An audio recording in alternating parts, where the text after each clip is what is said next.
Yeah. Yes, guys. It's another episode of Fight Talk Live. It's Danny Glover. It's Base the Kid. It's October Red. You know where it is. Hello, good people. Hello, how are we all? Red, you've been doing your best to be in and amongst the BS today. So, hello, how are you? All the better for seeing you guys. We've been rabbiting on in our WhatsApp group from this morning. Base, I gotta give credit to you. You started it. You sent me Ring IQ's video, told me where to go, told me where to find the info, and then I was up a drain pipe. That's how quick I ran into Lawrence Okoli's DMs, and obviously he answered. So salute to you, Ring IQ, and obviously Matt Lenahan from Boxing Social for getting the info in the first place. We do what must be done. It's a thankless task, but we do it anyway. Danny, how you keeping? Yeah, I'm all right. All good. All's blessed. Yeah, just got back from work. I don't know what's just happened here with my camera, but I will sort it out in a second. Typical. All right, so look, like I said, we got a lot to get through today. Shall we just really quickly just wrap up the stuff from the weekend? Um, talk. Yeah, let's talk about your favorite React port first, Red, and then we'll kind of just sum up everything else after that. Well, like I said, I thought it was a subpar opponent for him. There was a few people trying to say that, no, this guy's really good. He can. And I weren't having it. Like I said from the beginning, I believe Richard should have fought somebody at a better level. It was like, yeah, who's available, etc., etc.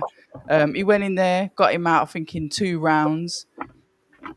Um, I mean, what can I say? What did he learn from the fight? Nothing. I don't know what to say. Yeah, he got him out of there. Yeah, it's another knockout. But what did you learn? What did you learn?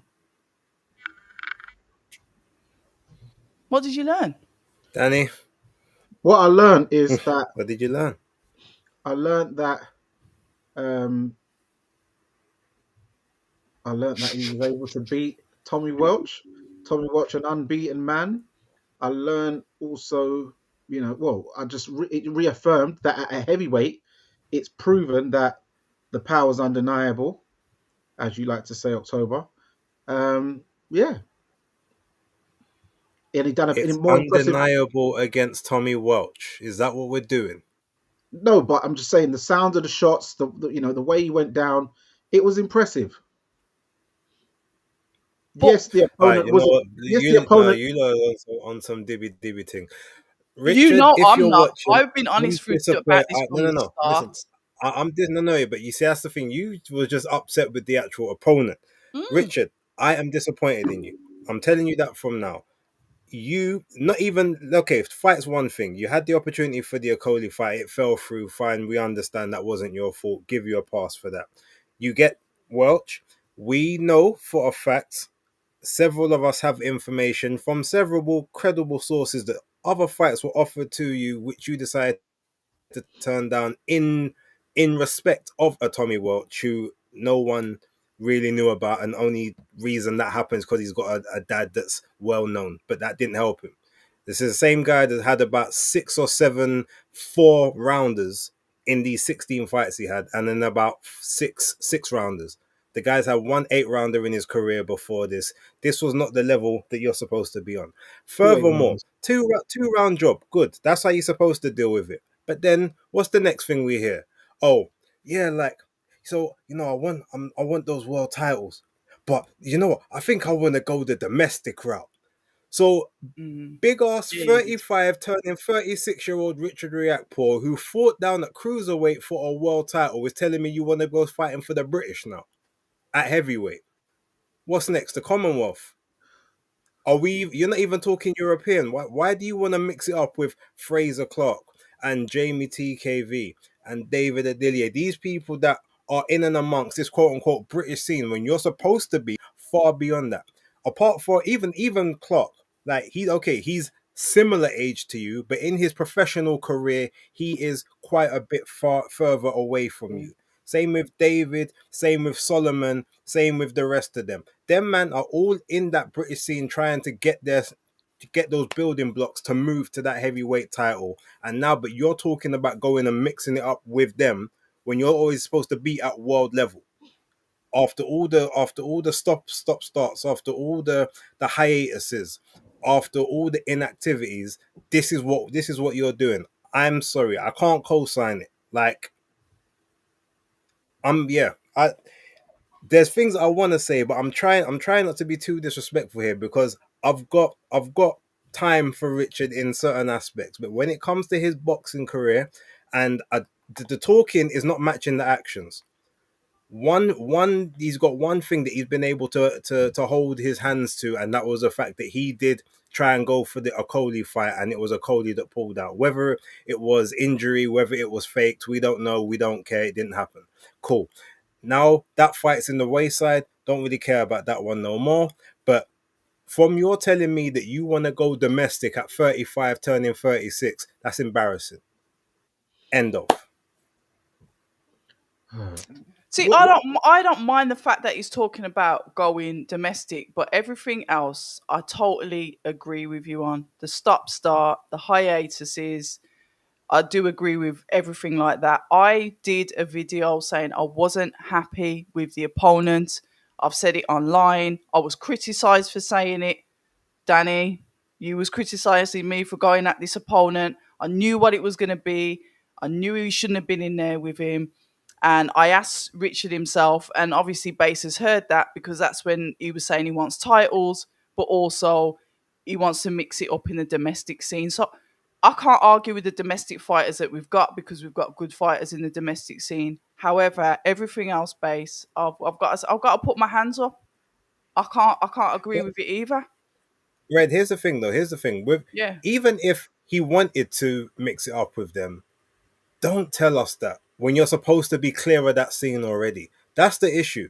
It's like, for instance, look at someone like Callum Smith. Callum Smith ain't gonna be talking about, oh, Ezra Taylor Yeah. or Hutchinson or these man. Yeah, If you're there's right. an opportunity where he ends up having to fight them because maybe they've now got themselves into an eliminator type situation or whatever, fine. But he's talking about man like Bawatsi.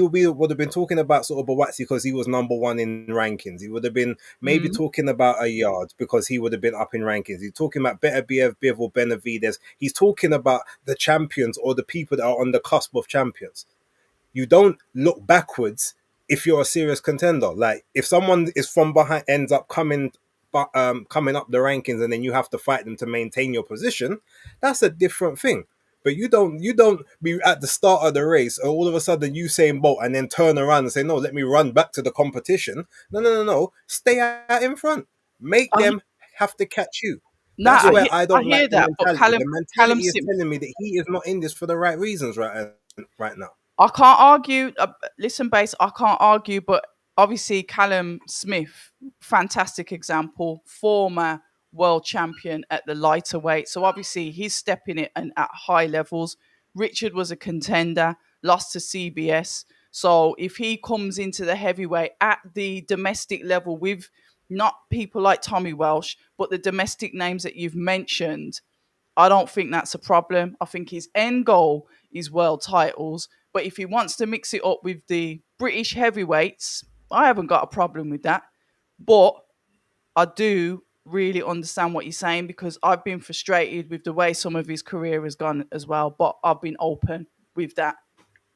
yeah, and what I would say is, as you said, October. I was just about to say that Richard, the difference between Richard and Callum Smith. Callum Smith was a world champion, actually unified world champion and Super Mm, Series winner, whereas Richard lost a world yeah. title fight against a domestic world champion in Chris Billen Smith, who then, when he did go international, lost. So Richard stepping up in weight, saying he wants to mix it with the domestic boys. Doesn't He didn't say he wants to go for the domestic titles, because I don't believe he's trying to win a British Nah, or he just likes Commonwealth. fighters. Like, yeah, there's a lot of guys in the British scene at heavyweight who are doing bits, and I think that makes more lucrative money than fighting a risky man like, say, I don't know, I'm just putting names out there, for instance, like a Justice Hooney or a Caballel or a Richard Torres or a Gerard Anderson. they probably make less money for the same, if not more risk. But then when he's saying domestic, that does include the now current world champion in Fabio Wardley, who is a domestic. That wasn't the name that he stated on No, the he night. weren't. If you Yeah, listen to the names that I was know there who he was on the talking night, about. He weren't talking about Fabio. He didn't there, say he a wasn't name. talking about world champions and the guys at number one in the domestic when they was Domestics. asking him names. They was talking about people that are currently about to fight for the British title. So I want to hear it. He didn't say any names, and Fabio wasn't actually a world champion at that time when he got that interview But in you the know ring. what he is? He's like world level, isn't he? Yeah, but he did. He just said domestic. He just said domestic scene. He didn't say names or yeah. He didn't actually say a name because the guy was pushing for Danny, a you're name, doing too much. but he was You're very doing vague. too much. It's only because the two of you Crystal Palace supporters, you're trying to give man Is grace. it that You're or doing too Millwall much. FC? No, no. You'll be I'm calling just me saying. Judas Right. at the end of One this. thing I will agree with you, Red, is that he does definitely need to step up the competition because, for all it's worth, he is 35 at the end of the day, so he hasn't got time to really play about. Because, as you said, based on your video, if he hangs around in the domestic scene, playing around, having fun fights, if that takes 18 months to 2 years, he's then going to be on the slide by the time he comes out of it. So it's too late. But that's why I brought up to him. That's why I said to him, look, you got to rate Jordan. I don't care that Jordan lost. Jordan had 2 years out and went in against someone he shouldn't have been in with. If you're going to look at it like that, he took the chance. Remember, Jordan took the chance with Opataya when other people were pulling out. Whatever the politics is, Jordan took the risks. Yeah. So Out. that's what I'm judging it on. So to me, that's what Richard should be doing. If Jordan Which can has do also that, been a criticism of Richard over the years, is that he doesn't take the risks. He won't put it on the line unless he's the clear favorite. And then you see what happens when he's got everything in his own standing, in his own favor, and still doesn't get the job done. That's why he didn't fight for so long. He was embarrassed. Are you gonna have it at flipping Crystal Palace Stadium, like your hometown, everything in your neck of the woods, everything under your terms, and then put in such a stinker of a performance, injury or not? But that's just how the mentality. I just don't like the mentality we're seeing. It's not the pre-2019 React Poor mentality. the savage that we know, the savage that I like really bought into. That's what I'm saying. This is the guy that I was like, yeah. And now I'm like, you understand? Right. Okay, look, there's still a few other bits on that show to talk about. I think first off, and I just want to keep this one brief, so I'm just going to say something very quick. Congratulations to Ishmael Davis. Picked him to win the fight. I said he'd win by unanimous decision. He got it done. Congrats to him. Anyone else? Yeah, congratulations to him. He's had a serious run of fights where it was as Eddie said, a must-win fight, and he done it when his career on major stages was on the line, because he probably would have ended up at a small hall show Yeah, after this if he didn't win it. So pressure.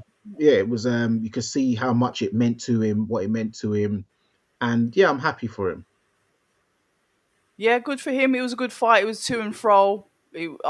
I don't, like I said, I'm not judging fights, but it was a nice, good to and fro fight. And I believe that Sam Gilly did better than I thought he would, because I know that Ishmael, he's a bit of a puncher, isn't he? So Sam Gilly, fair play to him as well for staying in there. I think the knockdown was a knockdown, but whatever. And they ended up giving it to Ish anyway. So yeah, fair play to him. He was clearly emotional because he knew what was on the line. You've got your promoter. He's giving you chance after chance, but you're coming off, is it 3 losses? So Yeah. that pressure is like fire in his neck back. So for him to pull that out the bag, fair play to him. So yeah. Although to give him credit, he did actually had a little comeback fight last month, and he got a Did victory he? back. So he Right wasn't coming off of a loss. That's why he was able to fight for the British title. Fair enough. And them little politics things there. Yeah. But okay, cool.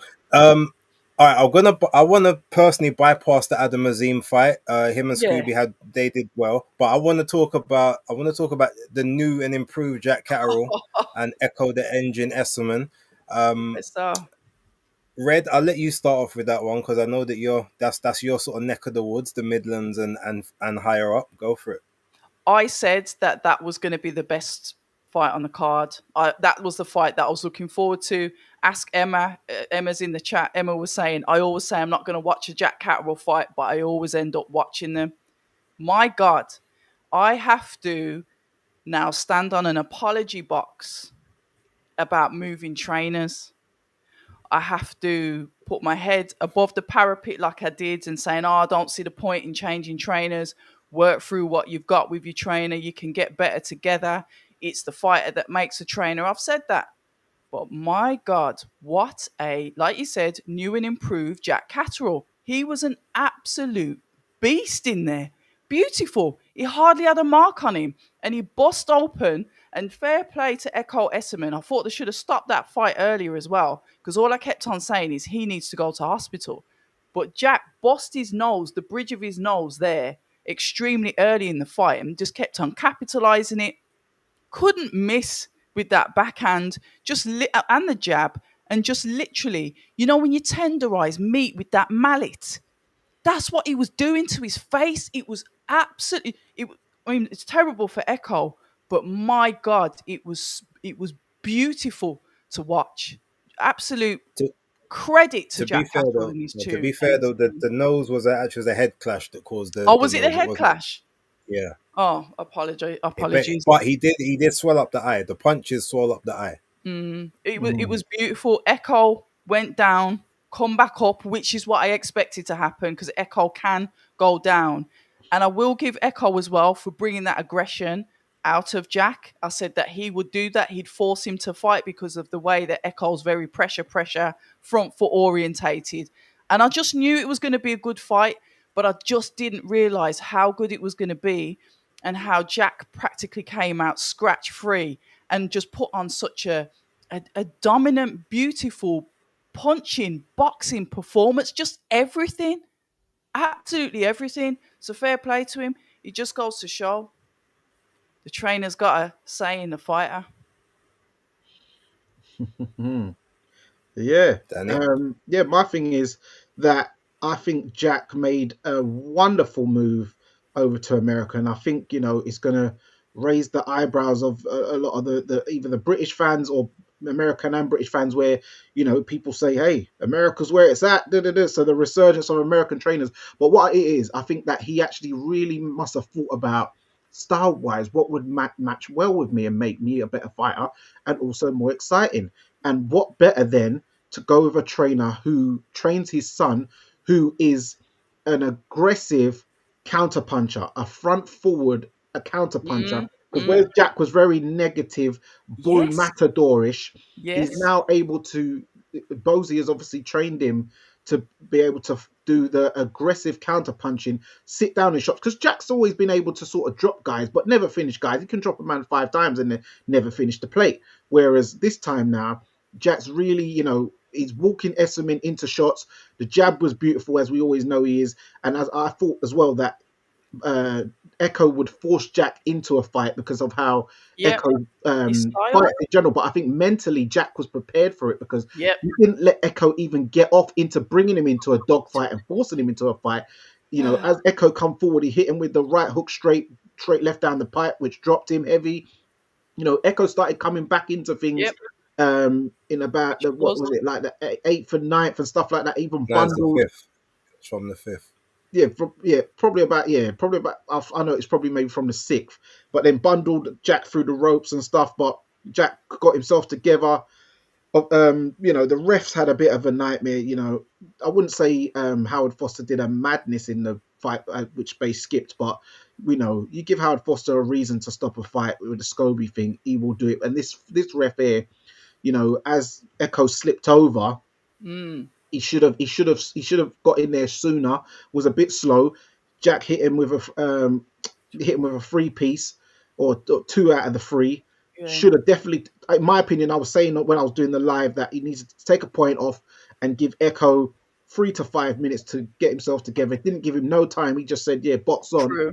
And then bam, bam, bam, and smashed through the ropes, and that was all he wrote, unfortunately. So, but Also, I know John Keenan from 13th and Final Round was the the nutritionist for Echo Esserman, was saying, said that he was going to get him well hydrated and make him fit and strong and stuff like that. Unfortunately, I must say he didn't really look that strong in there on the night, Echo. Will that work then?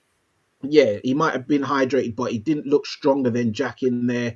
He wasn't the usual bullish self. Maybe Jack's skills and stuff nullified all that, but yeah, he got taken out in vicious fashion, and yeah, Jack, Vicious. Jack should be definitely looking for a world title shot soon. I think, Yeah, 100%. because if he ends up retiring without a world title, he has to go on the list for maybe the best boxer to never win a world title out of Britain. He's got to be on that list rankings. I want to see the run with it though. I want to see the next fight now because we can all get gassed over one performance. Let's see the run. Mm. Well, one thing I'll say regarding that, he did very well for those first 4 rounds. It looked like a totally new guy. However, from round 5, when Echo actually got back into the fight, because Echo started to turn the fight around from the fifth, but the only reason he started to turn the fight around is because Jack started reverting to type. Type. I don't know if that was because maybe he was a bit scared to stay there because the stamina was dropping. Maybe didn't feel like the reflexes was there, or because he dropped Echo and Echo got up and wanted to carry on. That's like, oh, okay, maybe let me see if I can take him on the back foot a little bit. Maybe try and set some things up that way. But by doing that, even though he was still able to nick a couple of rounds, Echo was turning the tide of that fight. And had the what happened in the 11th round not occurred, there's no telling that we couldn't have maybe had a very controversial scorecard where maybe Echo managed to get the fight back in his favor. Now, in terms of the whole, he may not have been as strong. You say he didn't really look as strong in there. We also have to bear one thing in mind: the styles themselves, like they gel in a certain way, but the style until Jack started going on that back foot in like round 5, 6, 7, that didn't really allow Echo to show the strength for what he'd have because he's a guy he takes a little while to get going, but from Jack is like right in his face. He's not able to sort of get that time in and start really moving, and then it took him a while to get through the gears. We have to remember, as fit and strong and insanely tough as Echo is, he's 36. Yeah, I Like always forget he's that. getting towards the point of being like an old man. So like the strength in terms of the way to do the endurance and stuff is naturally either gonna peter out or take longer to kick in. So I think that was just a case of it just takes him a little bit longer to get going. But when he gets going, it's like a freight train. But it's just unfortunate that this Engine. freight train saw a leaf on the tracks and it ended up getting derailed just due to unforeseen circumstances. And I do agree with you, Danny. Like refereeing standards in the UK is poor. It's been poor for a while. There's only a couple that I would trust to referee my bout if I was a professional over here. And it's about time, whatever they have to do to get new blood in, whether that even if they got to like do an initiative where they have to pay people extra to actually want to be refs or something, just get them through that training, get them through those small hall shows, get them to the point where they're where they're at a level where maybe they won't be a star, or maybe they'll be B referees or whatever the criteria is. Maybe On the we don't bench. need all the A-star referees to referee the bouts. Let's try some others who are less down but probably a bit more keen to get it right. Because these guys to me all seem jaded at this point. They're just there going through the motions, not even really thinking about what's going on. And if we look at it like a sport, right? In every sport, what's the two things they say? When you rest, you rust, and the older you get, the harder it gets, right? Okay. So, pause. But with when we're looking at it, if you see that these referees have been in the game for God knows how long, the brain doesn't move as quickly as it used to. I The legs agree. don't move as quickly. The instincts aren't as sharp because I agree. even though you've got the experience of what you should be doing, your body can't get you there in time, Still or you just delayed. can't. Yeah, I Yeah, agree. there's that delay in there, Yeah, same as you're right. a fighter. So that's why maybe you need to get the more youthful referees in that maybe they ain't got the experience, but they've got the instincts and the quick sharpness of the instincts to actually get into fights and make sure that things flow in a certain way. That's something that I would like to see. Because again, I am tired of seeing the same faces make the same bad calls week after week, and you still see them with no objections, or it's not like everyone that's made a bad decision I've seen within 3 weeks again. And Hmm. it's that's what we need consequences. We need, okay, if you turn in adverse performances, even if you can justify the performance, okay, we need to know that you've had a hearing, or you've had to drop down a level, like to for a week or 2 weeks, 3 weeks, or whatever, a month. Then you get to sort of come and build your way back up. That would deter a lot of the shocking events that we've been seeing as of late. But I think it was who was that referee? It wasn't Michael Alexander, was it? I can't even remember. But it's the Oh, old Danny boys would club, probably. innit? You'd be lucky to get any of Oh, them out. I forgot which one it was. Yeah. Someone in the chat will put it in. But anyway, yeah. Look, it was unfortunate for Echo, but brilliant first half of the fight from John Latham. Thank you, Philip Answer. John I was Latham about to go on was a box rec, but referee. there you go. Yeah. Well, So, no, I agree with what you're saying, Base. And when you think about it, look at America, for instance. When you look at, for instance, when Kenny Bayless, he was very nimble and stuff and that around the ring. But then as he got older, he had to step aside. And then you're seeing now they got Harvey Dock, who's more youthful, young, and he's able to fly around the ring a lot quicker than the older guys. So that's why he gets a lot of the big gigs nowadays. Where, as you said, where is that fresh blood, the spring chicken who can get around the ring quicker? Because especially when you're talking about lighter weight fighters, Yeah, welterweight, true. featherweight, you need someone who's a bit quicker because things are happening a lot more faster than at heavyweight. Do you know what I mean? Hmm. yeah. Okay, well, that's my second rant over. Let's talk about the main event. So we can wrap up this whole first section because we've got a lot of stuff to address from after that point. Hmm. Danny, let's start with you.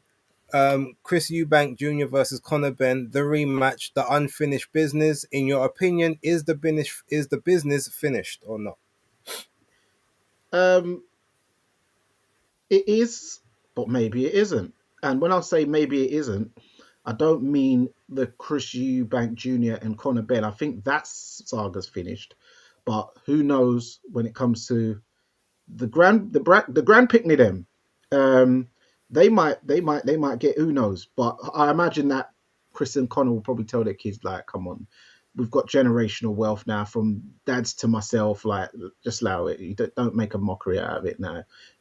So it might, but something in my head hopes to be an old man seeing, oh, look at this, look, the grandkids are at it. So that's something a bit fun. But talking about the actual fight itself, uh, in my opinion, long story short, the entrance was great from both of them. Especially when 50 Cent come on, I was screaming, shouting, "Oh my God, yeah, yeah, yeah!" You know what I mean? I thought I was back in Deptford campus in Lewisham College again. But yeah, when it comes to the fight, I could see that Chris was, yeah, he wasn't, unfortunately, he wasn't the same guy as the first fight, and he looked quite compromised in there. And I think, yes, Chris was very graceful in defeat as he is in victory. Um, but one thing I did notice, which he said in the post-fight interview, which nobody has actually mentioned, is when somebody asked him a question. It was I think it was one of the women, but um, he said about the tactics Conor Benn used. He said, "Oh, the tactics he actually used was actually beneficial for me compared to the first fight." Basically, alluding to, if he came at him like he did that first fight, he probably would have got him out of there. But him boxing and stuff Gave actually him a break. helped him navigate and get through those rounds. Because I remember even in the 11th or the 10th, I think it was the 11th, but he was looking up. He clinched him and he was looking up at the clock, and as I'm commentating, I'm like, look, he's clock watching. It's not a good sign. Da, da, da, da. So Connor using more of an educational route, like his old man did in the second fight, was actually more beneficial for Eubank, who obviously didn't have his legs under him, didn't have his tempo under him, unfortunately. But yeah, it is what it is. Red, what's your thoughts? Yeah, kind of echoing what Danny said. I love the walkouts. I was dancing when the drums, live drums, was there for Conor Ben. I was like, yeah, you know what, fair play. And then I heard 50 Cent start. I didn't think he was there. So I nearly like lost my voice when I saw him come out to 50 Cent, and it was the songs that he was choosing. And Eubank has You this. was in attendance, right? Nah, I was at home.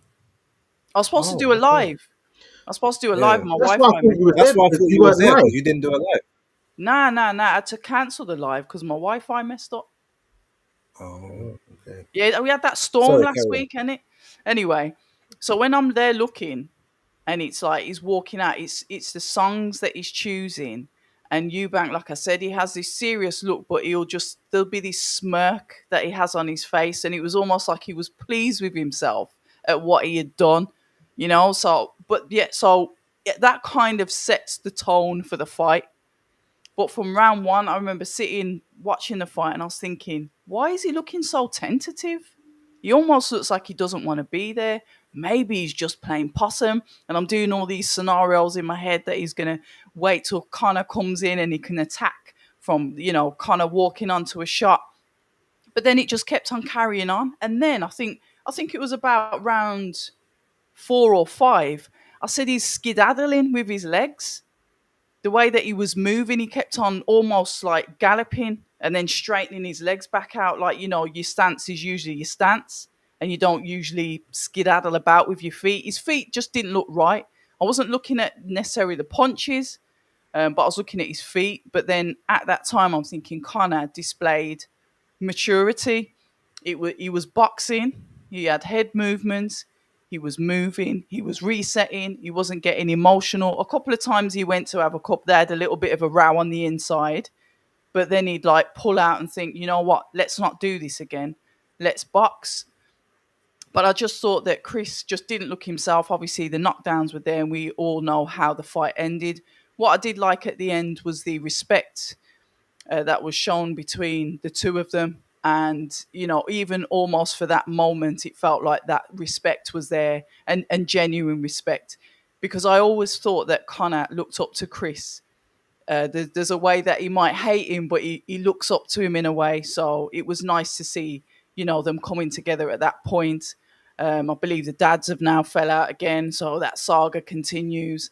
Post-fight press conference, Chris alluded to the fact that he had some issues outside of the ring, or something. Things were going on outside the ring. You know what he's like. He speaks in parables, and I've got my own thoughts, but I'm not going to say what they are. But I do believe that he just looked like he was just tentative from the word go. People could say, "Oh, he's tired. He's finished. His legs are gone." I don't know. To me, it was like a mental thing. Like Danny said, he was clock watching. He was looking at the clock. There was just, it was off. I'm not making up excuses for him. I'm just saying what I saw. But I saw a really good performance, a mature performance with Conor Ben, and I'm happy for him. I just don't know if Conor can jump down. What is it, £13? Is it £13? Yeah. Yeah. After fighting, he looks fine. He looks strong. His legs are planted, healthy, thick, solid legs. I don't know what it's going to be like for him to jump back down to 147. However, I was entertained. I enjoyed it just as much as I did the first fight because it was still a good fight. It just ended in the demise of Chris Eubank Jr. But hey, this is boxing. Mm. Yeah. It's weird because I actually, when I was doing my obviously predictions and picks, like obviously I have to do my predictions for my predictions league before I have to do them on screen. So I was actually talking through how I see both guys possibly being able to win the fight, and it's crazy because Connor basically implemented the exact game plan that I said that he should do, whereby don't look for the head in the first few rounds, which he didn't. He barely threw a right hand anywhere near the head. Everything was to the body. I said, Yeah. even if you're throwing the backhand, throw the backhand to the Yeah. body. Yeah. Get him conditioned to thinking that everything is going down there. make him bite on the feints to say when you think that Thanks. okay, you're gonna go down to the bread basket, and then don't even put the right hand into play until like round 4, round 5, and that's pretty much what he did. Bar one or two shots here or there, and I was going through it, but then I still said because I'd already previously thought, well, I think Chris should have enough after the first fight. Obviously, it take a lot out of you, but no different type of tactician in the ring in the corner with you who's gonna make sure that you make the weight in a better fashion than supposedly you did the first time. All I Mm, really saw was okay, it would be difficult, but he could eke out like a split decision. So that's kind of the way I went. But as I was actually talking the breakdowns on the video, I kept saying, so really and truly, I think Connor should win this.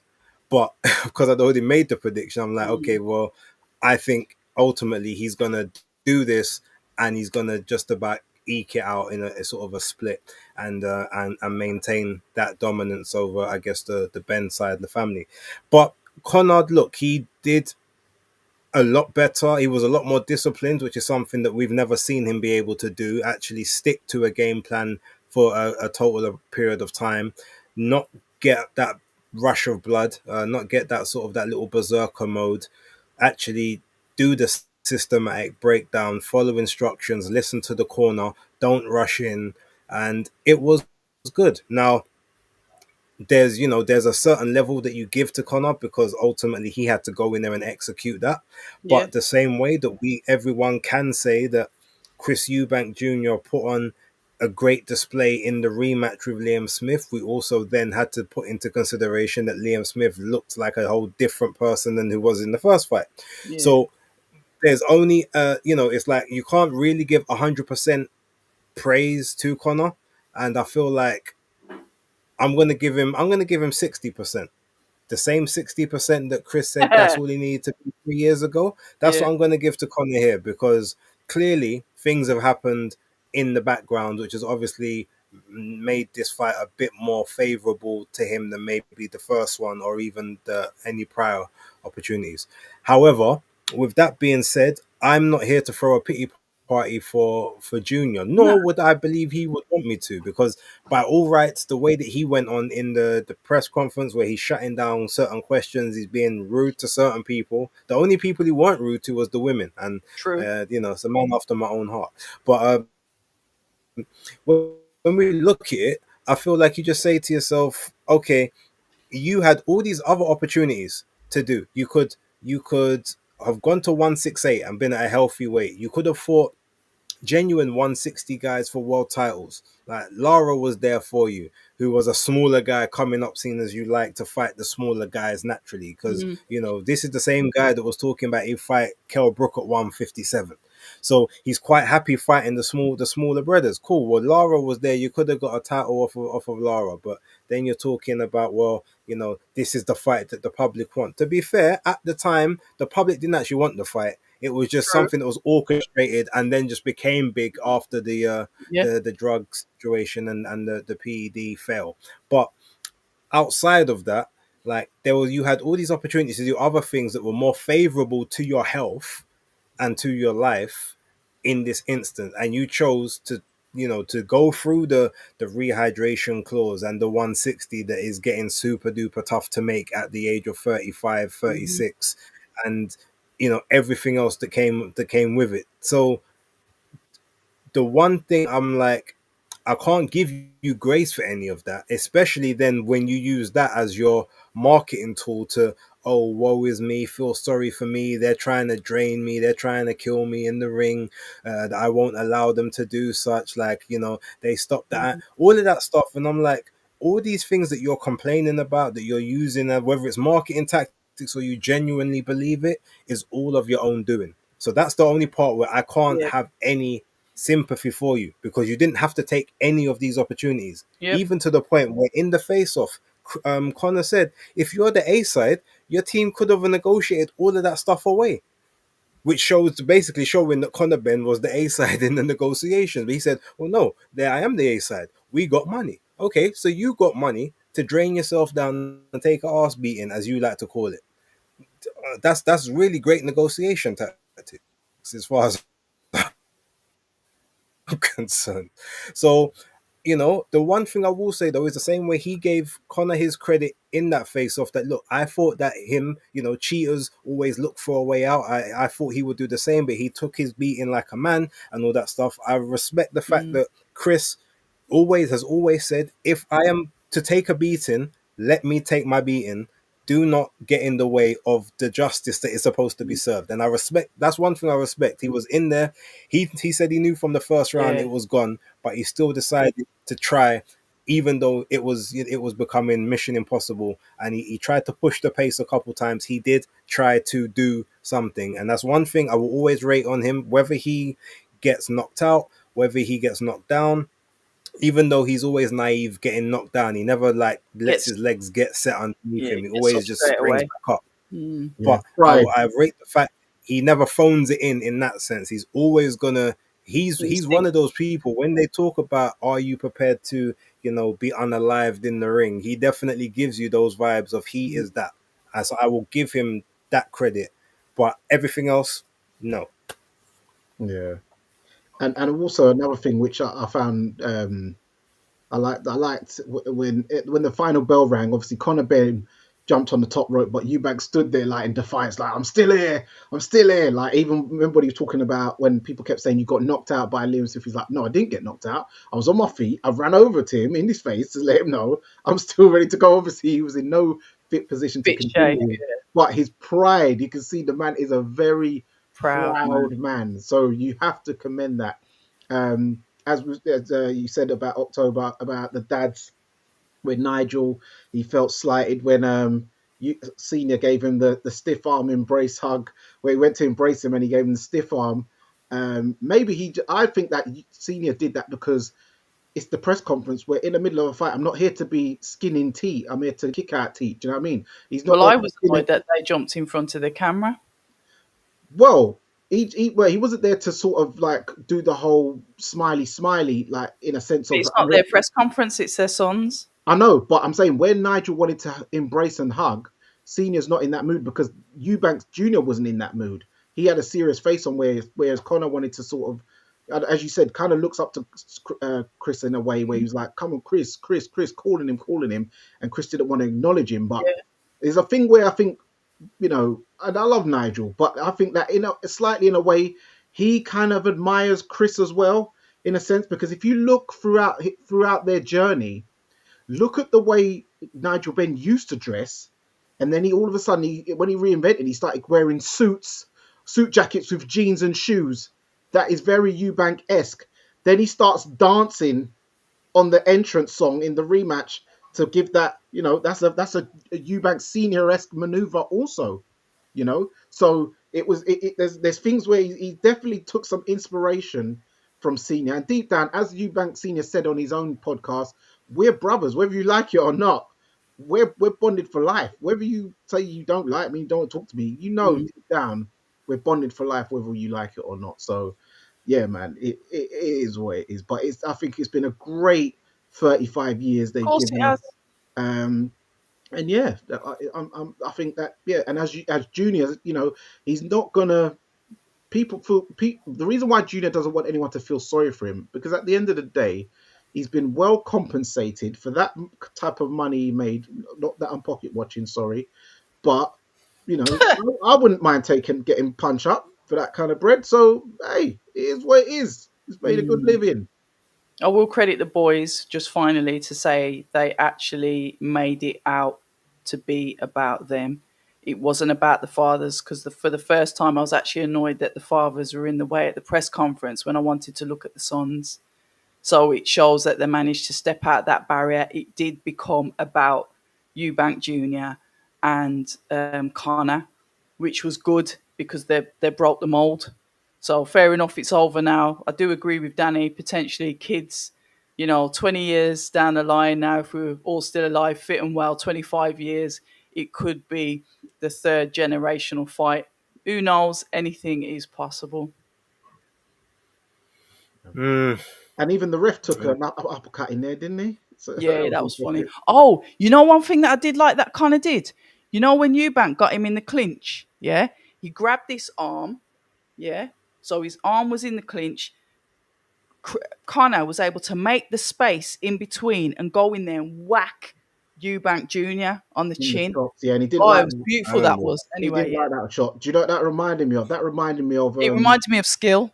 no, well, no, it reminded me of because I'm the master aficionado. It reminded me of when Carl Froch grabbed Andre Ward in a clinch, and Andre Ward managed to separate his arm and hook Froch right in that beaker before he had the nose Okay. job.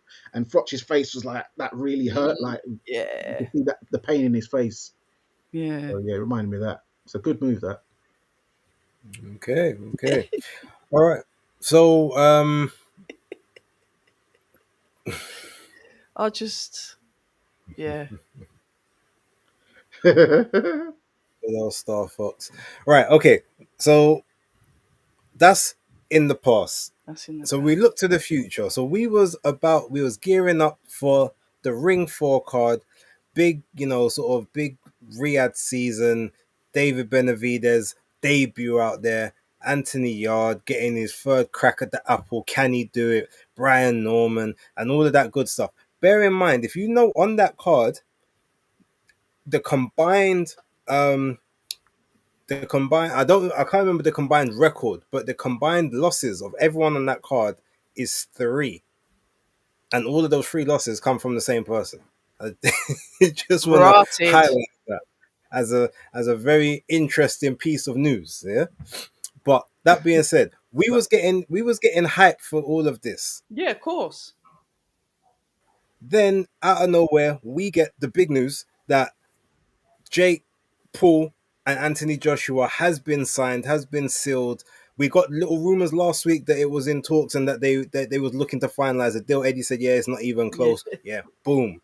It's funny whenever Eddie says that nowadays, that just means the fight's happening. I think that's his code to say the fight's happening. Yeah. So we get it the 19th of December, the same night as the Nigeria card on the zone with Okoli, Odiase, Adelie.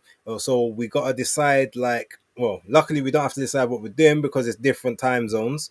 But yeah, look, it's official. Anthony Joshua's got a weight stipulation clause on him. If we've been talking about that and we're keeping the same energy for Chris, is maybe that 245 situation going to be a bit of an issue? Danny, what's your thoughts on the fact it's been made, the fact that Jake is going to go through with it, but also the fact that Joshua's got a weight stipulation on him? The fact that it's made, I just think, yeah, do what you're doing, AJ. I know people, some of my civilian friends, they're talking about, oh, he's disgracing himself and rah, rah, rah, rah, rah. I'm like, mate, if you're getting 70 million quid for an easy job, for a quick lick, like, why not? Like, people think, do people think that just because you've got millions and you've got money that you've just randomly lost the value of money, like you don't know what 70 million pounds is or something? Like, that's still big money. And for a job that I would see as so easy, because I see this as a 1 round job. If it's not a 1 round job, then I think something's fishy, because the way you folded Ngannou backwards like a deck chair, I'm expecting AJ to splatter this man in 1 round. So get your money. That doesn't mean that, oh, he has no dreams and aspirations of ever going for a world title run again. It just means he's getting a quick lick because Jake Paul decides to offer it. Why? The fact that, and also Jake Paul going for it. I know people are saying, oh, you're so brave. Oh, yeah, any man that gets in the ring. But for 70 million, you do some crazy stuff. Do you know what I mean? There's people doing bush tucker trials for much less. Do you see what I'm saying? So I'm not going to give him that much ratings. Yeah, Jake Paul, he's about making that bread. Maybe he's just thinking, do you know what? Let me just cash in and just get splattered. I'm getting some big money. It's on Netflix, so I'm going to do something crazy brave. So well done. It's like that show Jackass. They was making literally probably peanuts compared to this for the amount of madness they used to do to their own bodies. And people like Mankind, aka Mick Foley, getting choke slammed onto pins and through hell in a cell for a lot less. And then what was the last question on that subject? Sorry, Base? Yeah, the weight clause. Oh, the weight clause. I don't think that's going to be much of an issue for AJ. I know he likes to come in whatever he feels like. He says he doesn't really ever weigh himself, and he just comes in whatever he feels like. So him having to come in at 244, yeah, he'll have to skip off a bit, but it ain't. It's not like if he put a proper weight restriction like 230, then you might think, oh, AJ's gonna have to really struggle for this one. But I don't see him struggling to weigh in 244 personally, because he hasn't been weighing that much over that for his most recent fights, I'd say. But you know what? The one thing I'll say to that is he hasn't weighed much more than that. And yeah, as a heavyweight, it probably should be easier to get the weight off. But, and I know obviously this is a bit of an extreme example, but I want to use it just for maybe comparison. Right. So we got Martin Bacoli, right? He went into the Joseph Parker fight at what? It was like over 300 pounds, give or take, yeah? Mm. Yeah, And 320. was it 320? All right. Yeah. So say he was 320 there, and then by the time he got to the fight with Fa Jagbar, he had only managed to take off about 14 pounds. Now, and that's all fat. No, sorry, it was 310. And so Was yeah, it he went 310? Okay, so yeah, 310, then he came in like 298 or something like that, or 296. yeah. So if we're looking at it from that particular point of view, we're saying it. I mean, now yes, his habits may not be as stringent, as strict as Joshua's, but he only had fat to lose, and fat is a lot easier to lose than muscle. We know that Joshua is very sort of muscular, muscle bound. Now he came into a lot of his previous fights at like 252, 251, like 255 against Jermaine Franklin, and that was the heaviest he's ever weighed. But if we're putting into consideration, he's also in a camp, right? More time than not. So if you're in camp, you're going to be losing weight in the camp as well. So does that also mean potentially that he's actually going into camp at 267, No. 268, and then as he's just naturally doing his exercise, he's dropping 13 or 14 pounds. Like, so if that's the case, just as an example, that extra 10 pounds that he would have to drop from the previous, or you could maybe even call it an extra stone, depending on which weight you actually choose to use, that could potentially be something, could be issue. Because one thing that I've heard this about Anthony Joshua quite a bit, and I think it was one of the reasons why people alluded to him leaving Derek James, is that Derek James wanted him to do a lot of road work, and he doesn't really like to do road work like that. So maybe to have to get those extra pounds off is what you need to, is you actually have to do that road work that he doesn't like. And that could be, I'm not saying that's going to be any way to give Jake Paul a chance, but I'm saying in terms of his physical performance in there, that could be a possible detriment to whereby maybe you don't get that knockout in the first round. Maybe it has to go to the fourth or the fifth, and it's an accumulation thing rather than a one punch Ngannou type situation, as an Mm. example. Well, yeah, what I think is like Conor Ben, because I follow Conor on Snapchat, so I see that when he started his camp for this fight, he weighed in the gym in Matchroom at 150, and he was like, "Time to eat some bricks." So he had to actually put on weight. And with AJ, when you notice when he's out of camp, he looks a lot more slender and slim. So when he's getting into fight mode, you notice that all of a sudden he's now pumped up and he's dieseled up. So I think he's a man who naturally weighs lighter than this 255 stuff. So, but I think that the reason why he probably doesn't do the road work, he's on that henchman thing.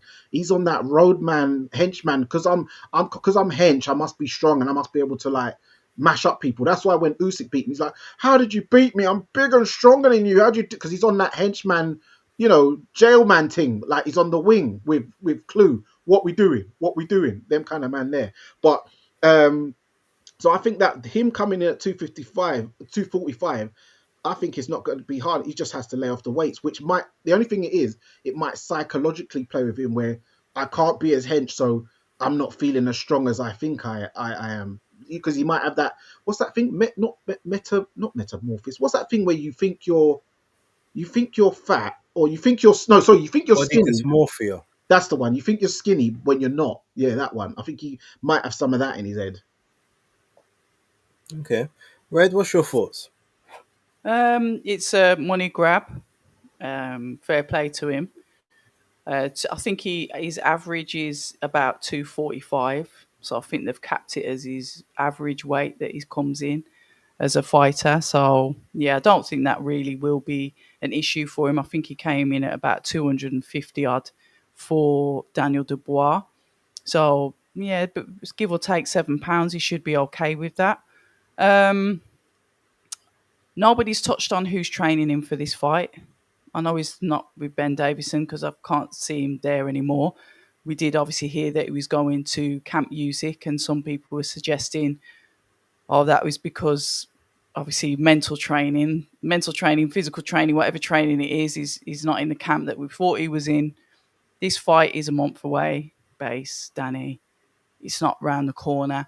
And albeit people think that Jake Paul is a gimmick, one thing I will say is he's got passion and he does take the sport seriously. However much we want to laugh at him and think he's just a YouTuber, he does take the sport seriously. You can pick apart the people that he's picked to fight, but he knows how to make a few quid.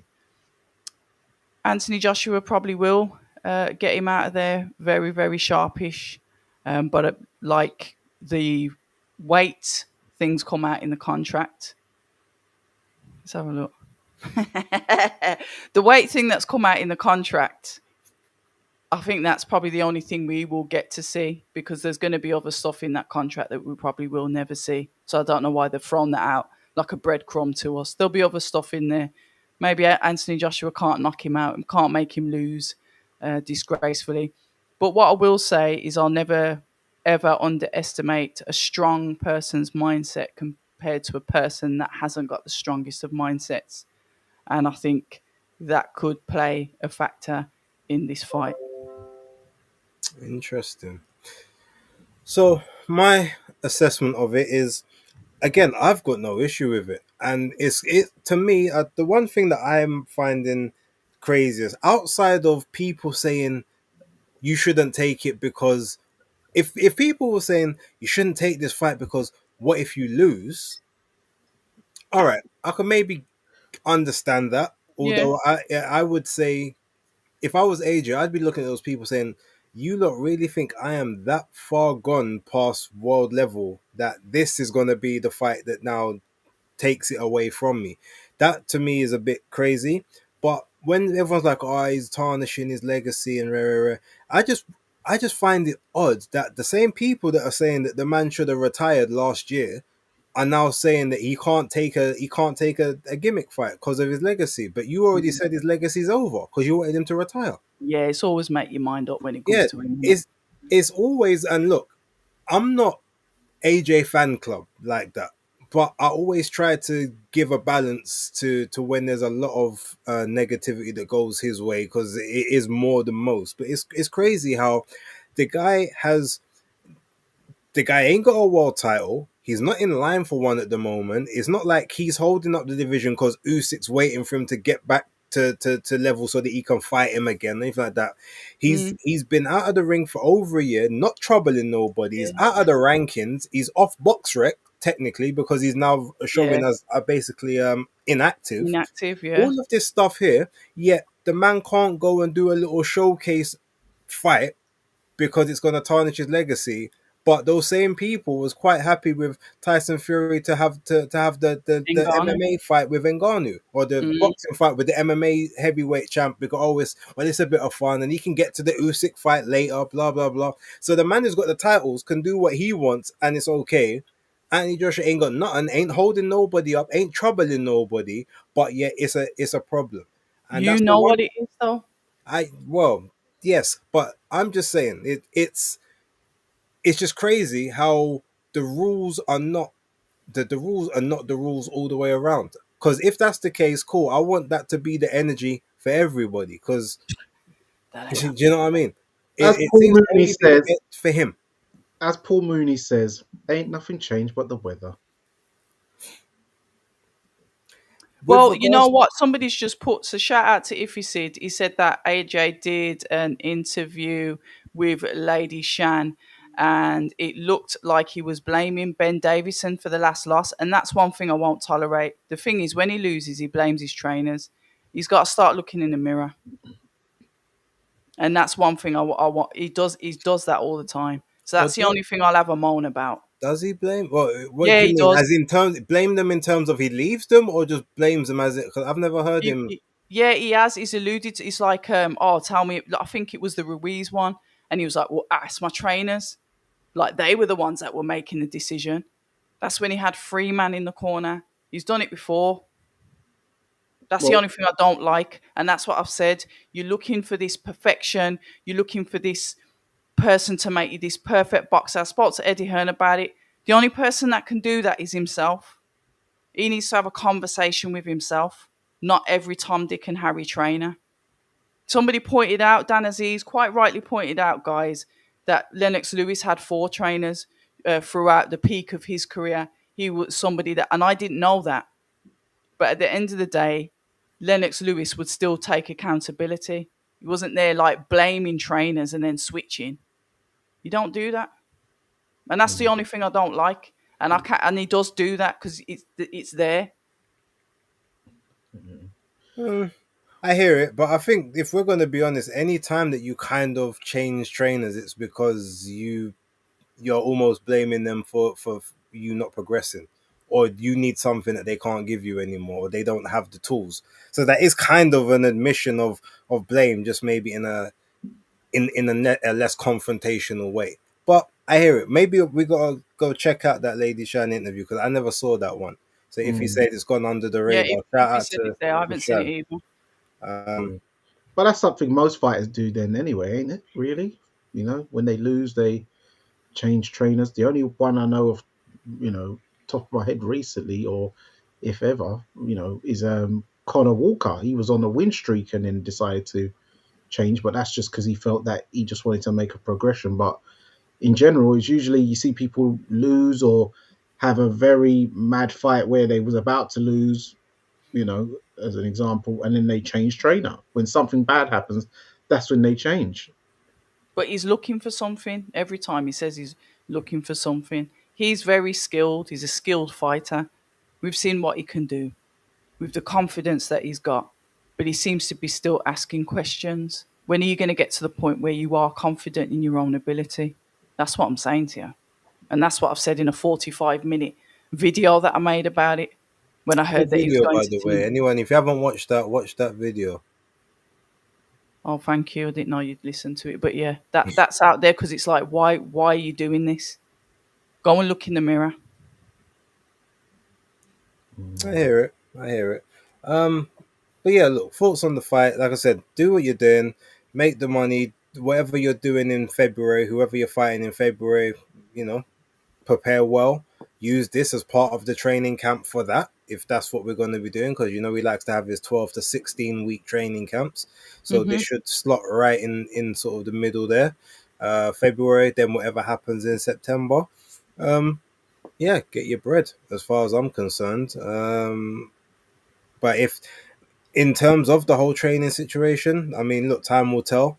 But I guess if we're looking at sort of maybe the way that Moses Atama has been talking as of late, he probably is no longer in the gym or in the gym full time, and Oh, I'm yeah, glad you maybe picked up on that.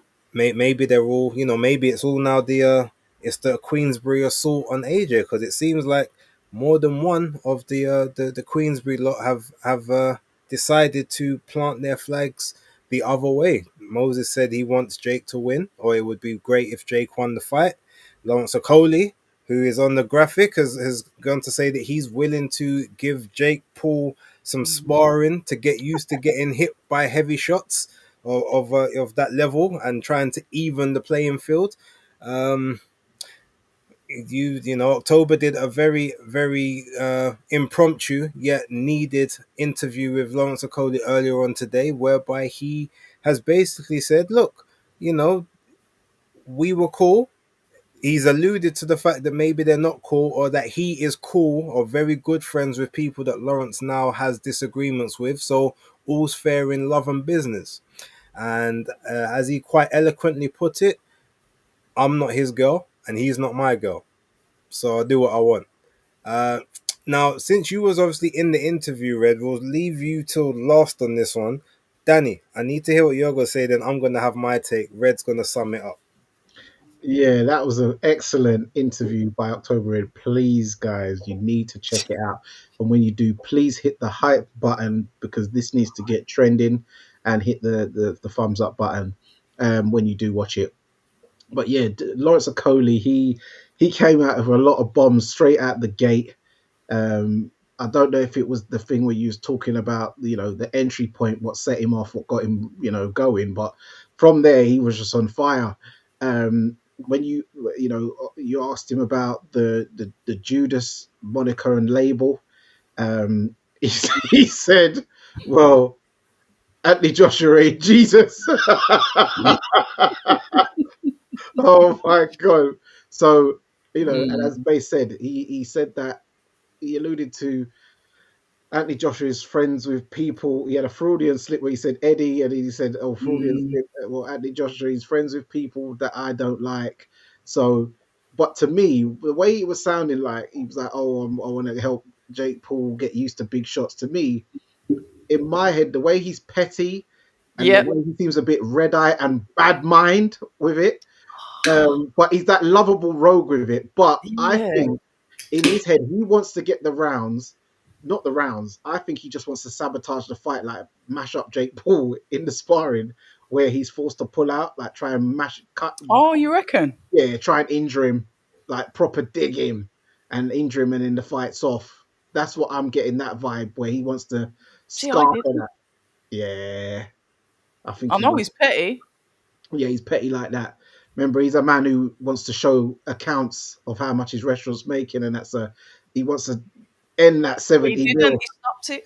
Yeah, I know. He said I had to calm myself down, but but yeah, I think he wants to injure him to try. But he said that he most likely isn't going to get Nah, yeah, he was just firing a stab in anyway. the dark, innit? Yeah, it's just a trap. But I think he definitely wants to try and sabotage that fight in some way. But it's unfortunate, that Lawrence Okoli and Moses, they that I know they were saying they were full. Anthony Joshua walked out. Lawrence Okoli base was there when we was in the Yeah, O2. that When was they, at the old two, innit? yeah, with Israel Adesanya, and he walked out with the Niger flag. So not Nice. only you going against your former manager, your former fellow Brit, your fellow Nigerian brother. He was talking about, Team Nigeria, saying, you know, trying to send a little dig at Fabio, like he's shy to admit he's Nigerian, even though he just doesn't go about screaming it like some of the other lot. But you're going against your Moses and Moses and Lawrence are now going against the Nigerian king. But hey, it's like Shaka Zulu, in it. When But you're at did the Moses do that though? Because I sat in. You know what? Carry on. I'll tell you what I heard. Yeah, well, from what I've heard, it's like he said the quote was he's backing him, he wants him to do well. Are you sure? Um, but I don't. He didn't say. But from what the writer, he didn't say he wants him to win. He just says he just likes the success story. So with Moses, it's like I don't think he's really thinking that deep into it. He's just doing what he wants to do. He ain't. I don't think he's focused on man like Anthony Joshua because he's at the beginning, Anthony Joshua at the end. I don't think he even sees them crossing paths like that. Like so, but Lawrence, he definitely is on a bad mind scar parenting, but it is what it is. There's obviously something behind the scenes, what's bothering him, and something's gone on where he's saying, maybe I think that he thought maybe he liked Anthony Joshua or rated him more as a person than Anthony Joshua rated him. You know that one? That's what I got. That's what I Yeah, got. yeah, Like you can love someone more than they love you. where you're Like things are more like one sided in a sense. yeah, where the thing's telling people, yeah, that's my man, that's my boyfriend, and then the Oh, bird's like, it's oh, is that funny. your girl? Yeah. No, I'm just doing a little thing Yeah, with that. that was funny. Yeah, yeah. Hmm. So I think it's some of Interesting. that.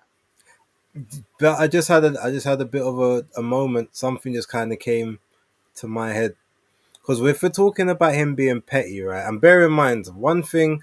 Look, everyone. I don't think it's a big secret. Like I respect Lawrence's achievements and stuff. He's never been one of my favorite fighters, but clearly I don't think I'm on that family's Christmas list.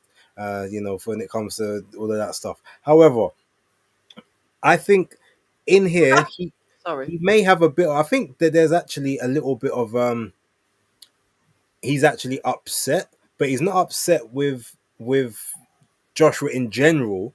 But I think it's, remember, when's this fight taking place? Same 19th of day. December. Same Same day. day as their one when they're trying to do this big thing for the motherland. Bear in mind Got that. they Yeah. did the Nigeria show the other day. All the Nigerians were there, but Anthony Joshua.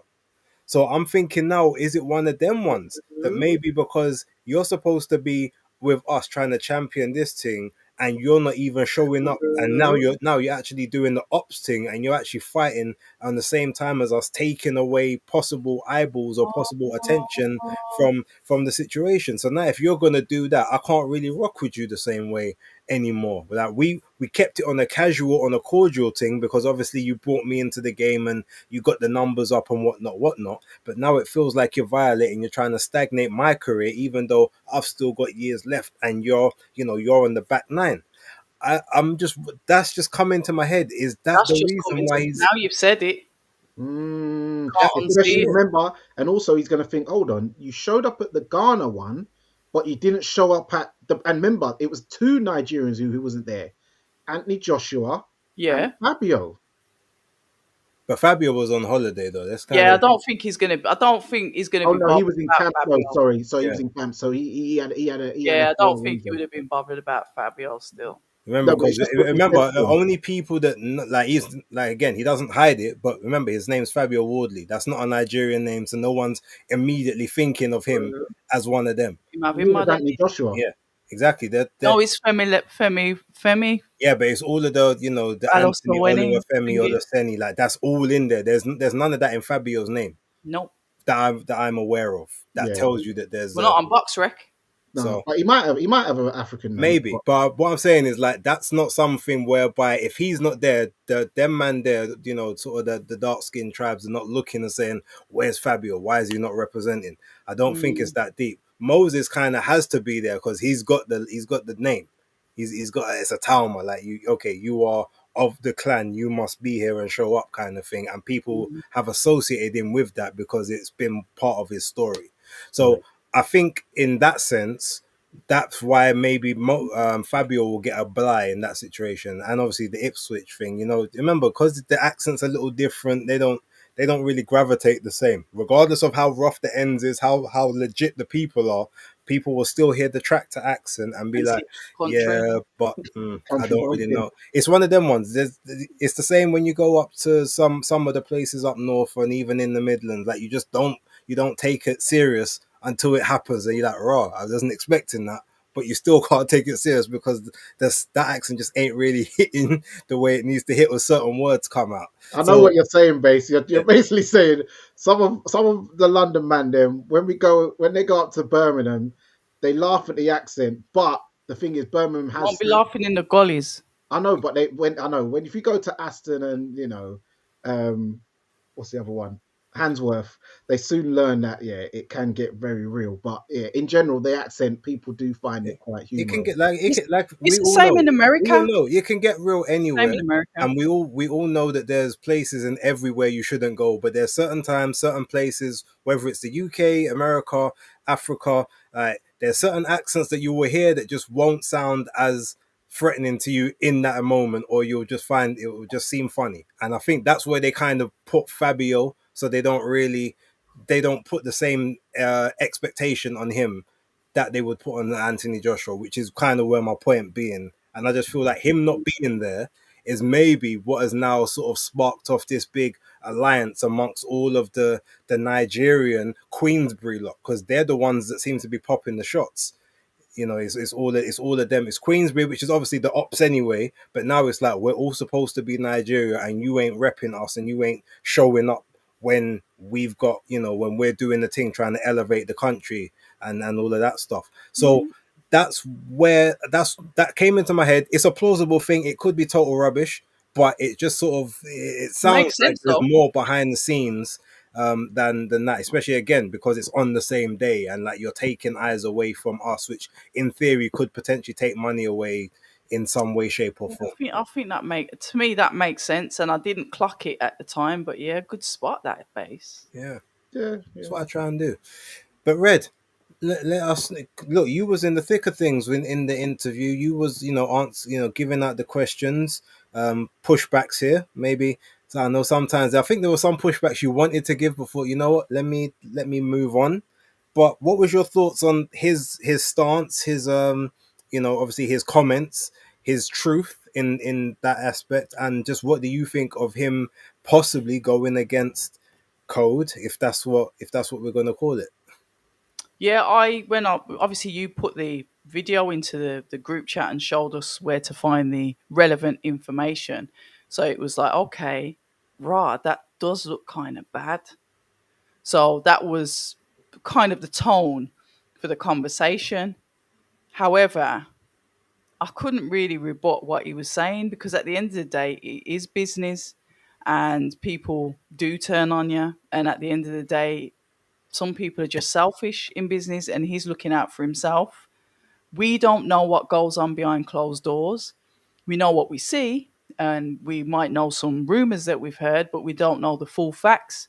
But when whatever Lawrence was saying is that his loyalty is to himself. It's not to anybody. It doesn't matter that he used to work with him. It doesn't matter that he walked him out to a fight at the end of the day. Why not go in there with Jake Paul and have some sparring with him and whatnot? Why not? Why can't I? Like he said, AJ's not my girl. I'm not his girl. I can do what I like. He can do what he likes. It's not that deep. And he was like indifferent is how I would say. But obviously there was some funny stuff that he was saying with it. But I can't argue with him. I'm not paying him. I'm not his manager. I'm not AJ. I'm not part of AJ's team. So it's kind of like, yeah, just get on with it. I can't. I can't really argue with it. He gave his reasons, and the reasons made sense to me. But he did say at the end of the convo, "I am petty," which matches in with exactly what you've just said. So that literally could be the reason why he's offered to do it because it's like, yo, hold on, I'm fighting on that day, even though he hasn't got an opponent yet, which he did say. And I'm not sure Emmanuel Odeazi is on the card at the moment either. We'll see.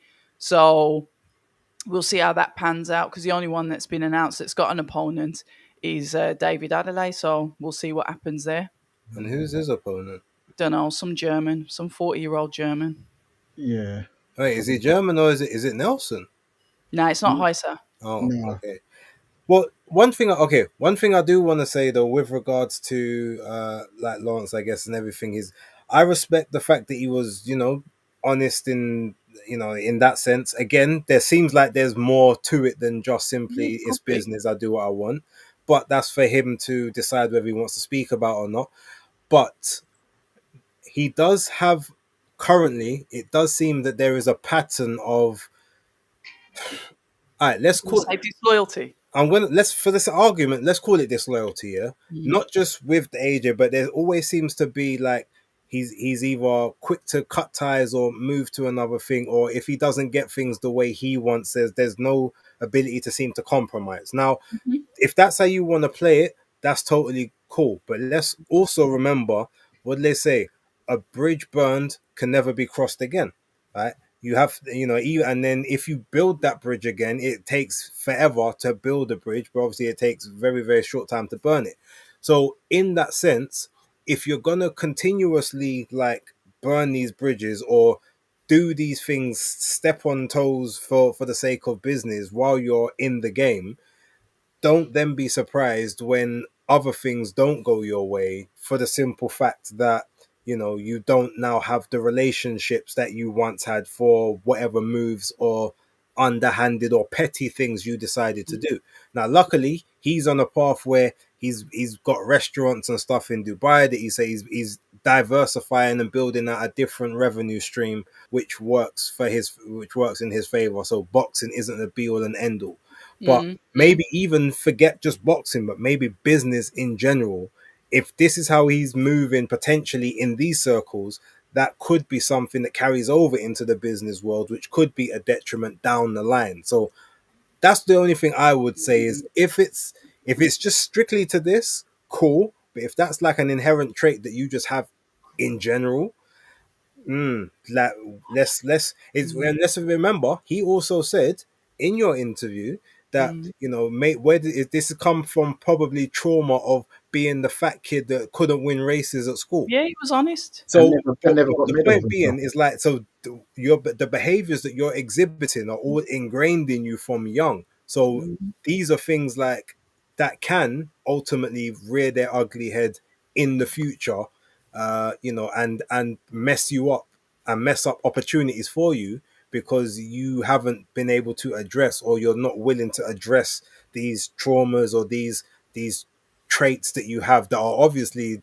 negative in certain aspects. You know what though, Base? And maybe it's just me, but I really like that toxic trait. Of course you Mm. do. That's what women always do. I don't know. I like it. To me, it was just like, you know what? This is fun. It's great. Don't know. I can't even explain. To me, I had more that conversation, albeit he was being very serious and open, and he was raw, as you can say that he was. It was very refreshing because that was the real him. That was the sarcastic. I don't really care.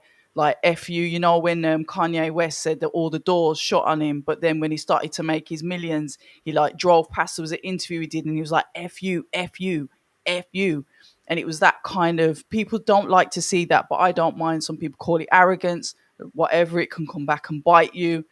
But he seems quite clever that he's actually put himself in good financial predicaments. Should one thing not go to plan, he's actually invested in other things. He's sensible. He's not one of these that's just like burning, throwing his money down the drain. And he seems to like the way that Franks works with the chessboard in boxing, the strategic way it works, because he's got his eyes fully focused on Ajit Kabayel. That's what he wants. He reckons that because Usyk has dropped the WBO and it's been given to Fabio, he has said, well, I think now Usyk might drop another one.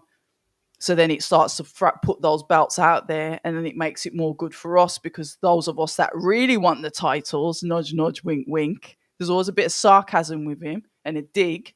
He says we'll be getting those opportunities. Mm. I can't hate him for that. He is ambitious. He is ambitious. Yeah, he is ambitious, and he's definitely always got things to motivate him in his brain, as he said. Even though he lost to Chris Smith, you know, he can say that he's a two-weight world champion, about to be a three-weight world champion. So Yeah, that's what he in his said. head, he's doing better, and you know, he's got his gold. He wants to go in the golden lift, and you He's like that. you got you But that's what got. I'm saying. You could literally go. Say if you was like you was one of the mandem, you know that you're gonna go out and you're gonna have pure jokes all night. You're not gonna be bored. It's not gonna be dead, because it's just pure banter. Because he's like, Yeah. yeah, let's go into the golden lifts. Why? He said, you know what? I could have took the stairs, but you know what? Let's just go into the golden. He's just that dude, and Do you know he's what? grown on me so much. Do you know what? We need to do our own version of, you know, when they do the little game of when you put two people and you're like, what two set of people would you want Oh to sit yeah, on a 9 hour play? And I'm telling you, I'm if sitting next you to have him. Lawrence and Henry, oh my god, Yeah, oh that would be great. he's got character, and I'm glad that's coming out now, because it wasn't really before. Mm, yeah, So until you came along. it wasn't me. He was all sarcastic, but not like that though. He was more quieter. Mm, yeah, I think you Okay. bring out the best in him. I bring out the best in a lot of men. So this Saturday, um, big card. I know that we are. I don't know how many of us are going to be doing the watch alongs. I suspect it will be Yeah, all of yeah, we'll us. all be doing it, won't we? But it's actually because it's even though it's Saudi, they're actually doing hybrid timing. So you guys are aware. I think it's starting at like 10 o'clock. I heard 8. Now I heard it's 10, and then it's Nah, well, I won't be doing it then. yeah, Nah, then the zero. main Where's the main event's supposed event? to be like 1:30 or something in the Yeah, I morning. heard the main event's 1 in the morning. Yeah, Ah, no, yeah, because no, no remember Because watch they've got along to from me accommodate. again. They've got to accommodate the Americans a bit. yeah, Oh, well, you gotta One's get not you gotta too get the bad. afternoon nap in there, Red. Yeah, I can't do it. I can't. one's not too bad. One's Come on. bad. And if you at Mr. S, no, Richard and I separated a while ago, and Nicole and I are just friends. Yeah. So we've got so let's talk about the card, right? Now I'm obviously you guys know I have to abstain from any predictions until Oh, that's what you better just go in there. I know. well, I was thinking he was talking about I mean, Friday. I mean well Friday's a whole different story. But that's when the hey, predictions come out. So, you know, I might just phone you. I might just keep one ringing you on Friday. that's okay Just because put my your D phone's and on D do on. not disturb, so it won't matter. DND. Um but yeah, Hey, all start right. screaming like some mad woman down the phone. I thought you were supposed to be checking me later. I mean that wouldn't really matter, but you know, Toxic. they tell you just come true. But that's a whole different story. Right. Right. Okay, so let's start from the bottom of the card. Excuse me. We're going to start from Okay. the bottom of the card, yes, and we're going to work our way up to the top of the card. I'm Okay. going to make sure all sentences are complete and full to stop your filthy mind from taking us elsewhere. Danny, Sam Noakes, and Abdullah Mason. Yeah. Who's winning that WBO belt? In my opinion, I believe that Abdullah Mason becomes the youngest current world champion on Saturday night. Sam Noakes is a very good fighter. He's had a good run. We've seen his progression through the Queensberry cards, but I do believe that Abdullah Mason is one of those future stars, and I do believe it will be his night. That American um, East Coast style. That he's from around that New Jersey area, ain't he? As well. Yeah. No, he's not from Jersey. He's from Connecticut. I don't think No. he's. I think for some reason I got Virginia. Like not Virginia. Of Jay Sharp will know. They've got yeah. a similar style. There's a few of them that have got a similar style. Yeah, I think he's from. I thought he was from around them Let ways. me That double check. that tri-state area. Jay Sharp, we Abdullah need you to tell us where Mason. Abdullah's from. He's Trained by his from father. He's from Cleveland, Ohio. Yeah, yeah, he's from Ohio. Oh, Ohio. Okay, so that's okay. Where's that so then? that's like Midwest. Midwest. That's like Oh, the I got a Adrian clue then. Broner, Sean Porter, Alicia Baumgardner. Oh, Yeah. Yeah, the Ohio people, especially like Cleveland, Cincinnati, them people they can scrap. Yeah, they can scrap. It's like a fighting city in mm. general. But yeah, I believe that. Yeah, I believe Abdullah Mason will win that. Okay, Red. What's your thoughts? I thought Abdullah Mhm. because I've watched him. I just think he's really explosive. When he was doing handstands um, in the ring, he's showing off his athleticism. But I do think he's a skilled boxer. I do like his style. The fact that he's trained by his father, like Ballsy is with his son. Um, but my gut says him. My gut says him. But I will back the Brits. I will be saying Team Noakes And you'll be on that happy. occasion. So, will you be happy whoever wins then, or will Yeah, you be happy if Noakes wins, but you just expect Mason to win? yeah, kind of that one. The second Okay, one. respectable. Right. So now I've got one for you, Red. That you have no horse in the race. Hmm. Bam Rodriguez versus Puma Martinez for the unified super flyweight championships. Right now, I can't give you a result on that because if I did, it would be because I know Bam, but I don't know Puma. I Okay, haven't done the research. You right. know what I'm like? You should have known I was going to do this. I'd have to do the research. I can't choose one. Sorry. Okay, Even though fair enough. Bam's amazing. And he looks like he's grown up now. He sort of looked like a bit of a teenager before, but now he's looking a bit more chiseled. He looks older, like a manga cartoon face, the old mangas, not this new anime shit that you lot watch. I'm on about the 80s with the real mangas, Ninja Scrolls. He's got that kind of jawline. Okay, Danny. Not relevant, but I just thought I'd No, say it. no, thank you, Danny. Bam and Puma. I've got Bam. Reason being because I think Puma, even though he's a good boxer, his last two wins against Ioka, I just feel that he doesn't have the power. With Bam, once he don't respect your power, he just starts walking through you, and he's just gonna run you over, unfortunately. And I think that's what he's going to be doing to Puma, who is going to be tough. Argentinians are no, known to be tough, but I just think Bam is just he's gonna be too strong, too big, too strong, like GGG. So, you thinking stoppage, or you thinking strong decision? I'm thinking strong decision because Puma's Argentinian. Okay, it's a good shout. Red, Haney and Norman Jr. Where we going? I just want Norman to win. Okay, The end. okay, I like him. I like Norman. He's a southerner, isn't he? Is he yes, from the south? yeah. I like they're kind of like how Birmingham is to I knew you London. were gonna So say. I'm gonna go for the country because we always get underestimated and people don't really know that we are street ready, or in his case, boxing ready. I like his attitude. His father's a little bit different, but I do like Brian Norman Jr. I really want him to win. Okay, I really want him to win. He doesn't even know who I am. He doesn't care. I want him to win. Red's on a True Geordie vibe, boy. Although no, that's different because True True Geordie Geordie. just wants Devin Haney to lose. He don't care if it's Norman or anyone else. Oh, I don't even watch his stuff. I wouldn't even know. I just like Norman. I like his You like just his his vibe? relaxed. Yeah, I like it. I like it. That's respect. You know what? I'll be honest. Like I knew him from before. I thought good fight and everything, but his personality is one of those where you can kind of get behind it. He is very much, even though there was some ducking when Boots was around and stuff, and Understandable though. yeah, fair enough. But more that was more on his dad. But he did play into it. But Yeah. since Boots left, he has come out of his shell a bit more, and I'll Yeah. admit he is quite entertaining. Danny, Norman, Haney, what are we saying?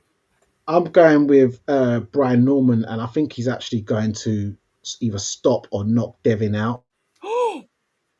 He improved over his last couple of fights, and as a person, as you guys were saying, since his dad's let him start talking, I think he's really coming across really well. And Devin Haney's coming across really bad in this build up. Even the dad, Bill Haney, even though I do find him entertaining, Bill, but he is letting himself down and making himself look muggy.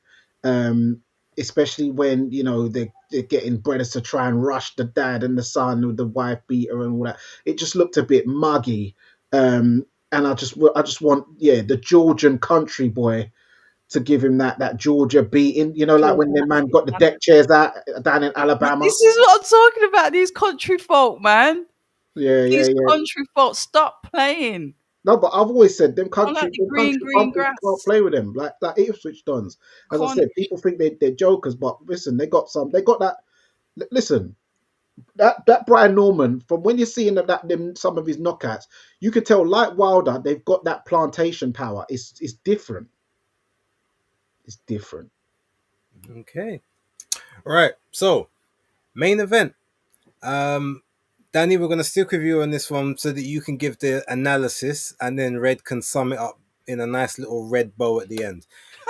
We got David Benavidez, Anthony Yard, the only person who actually has any losses on his record in this entire event. So, wow. Does that mean that he is cannon fodder for your guy Benavidez, or is Anthony Yard about to upset the apple cart and do what finally has been destined of him to do since the Kovalev days?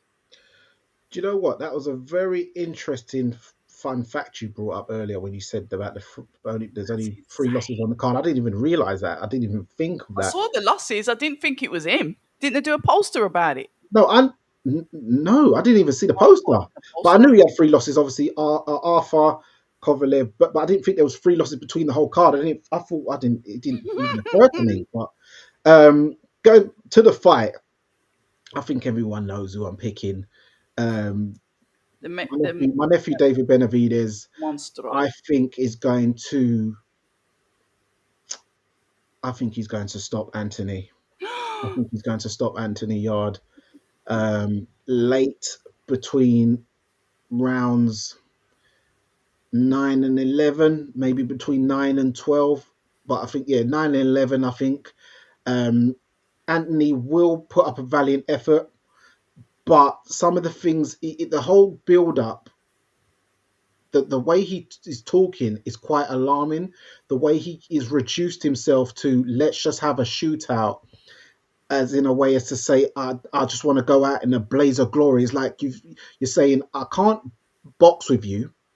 I can't walk you down. So let's just have a tear up, and he says who lands, it's just who lands first. So it's just like a kamikaze. And remember, he's saying, he always says, "Oh, my career is not a kamikaze. Everything is about timing." Usually, that's normally how he talks. He says he's not about a kamikaze, but now he's talking about let's just have a effing shootout, like the Cray twins, where it's like, it's like you just want to go down in a blaze of glory to give that British valiant loser effort, because you don't see stylistically wise in any department what you can, how you can beat him. Benavides looks very focused. He's looking very sharp and fast. Some people talking about, they keep talking about his last two victories, his two victories being at light heavyweight, and he hasn't stopped anyone. But his first fight was against the former lineal champion, who was in a unification fight with Beterbiev, and he lost whilst he was ahead on points in Alexander Vosdik. Then he fought what people thought was the second coming in David Morrell. If you'd put Anthony Yard in with Gvozdyk or Morrell, would he have even beaten those two guys, let alone stopped them? Do you see what I'm saying? But then if you'd put David Benavides in his first two light heavyweight fights against Anthony Yard's last two opponents in Ralph Vilkans or Lyndon Arthur, I believe that David Benavides would have stopped both, because Ralph Vilkans, as we saw in his last fight, got knocked out in the first round by Mehmet Unal, the Turkish guy who most people don't even know. And this is a guy who Anthony Yard went 10 hard rounds with. When you're talking about other former, when you talk about Lyndon Arthur, yes, Anthony Yard put a barrage on him and hit him with a body shot, which Lyndon Arthur said in the first fight he hurt him with a body shot, so kind of gave the game plan away. Went down on one knee at 10. He decided to just stand up, walk off like nothing happened. But in all three fights, Anthony's never wobbled him or dropped him to the head, yet he got dropped by a middleweight in Brad Rea in his last fight, got dropped to the head by an Argentinian guy who nobody really knows as well, Lyndon Arthur. So is that power really real itself? The questions have to be answered on Saturday night. When you're talking about, common opponents, once again, we talk about Tony Avalon. Anthony Yard took 7 rounds to get rid of him. Joshua Buatsi took out Tony Avalon in the first round. Marek Mateja from Poland, a guy who Craig Richards wiped out in 5-6 rounds in the O2. I remember Base the Kid was there as well that night.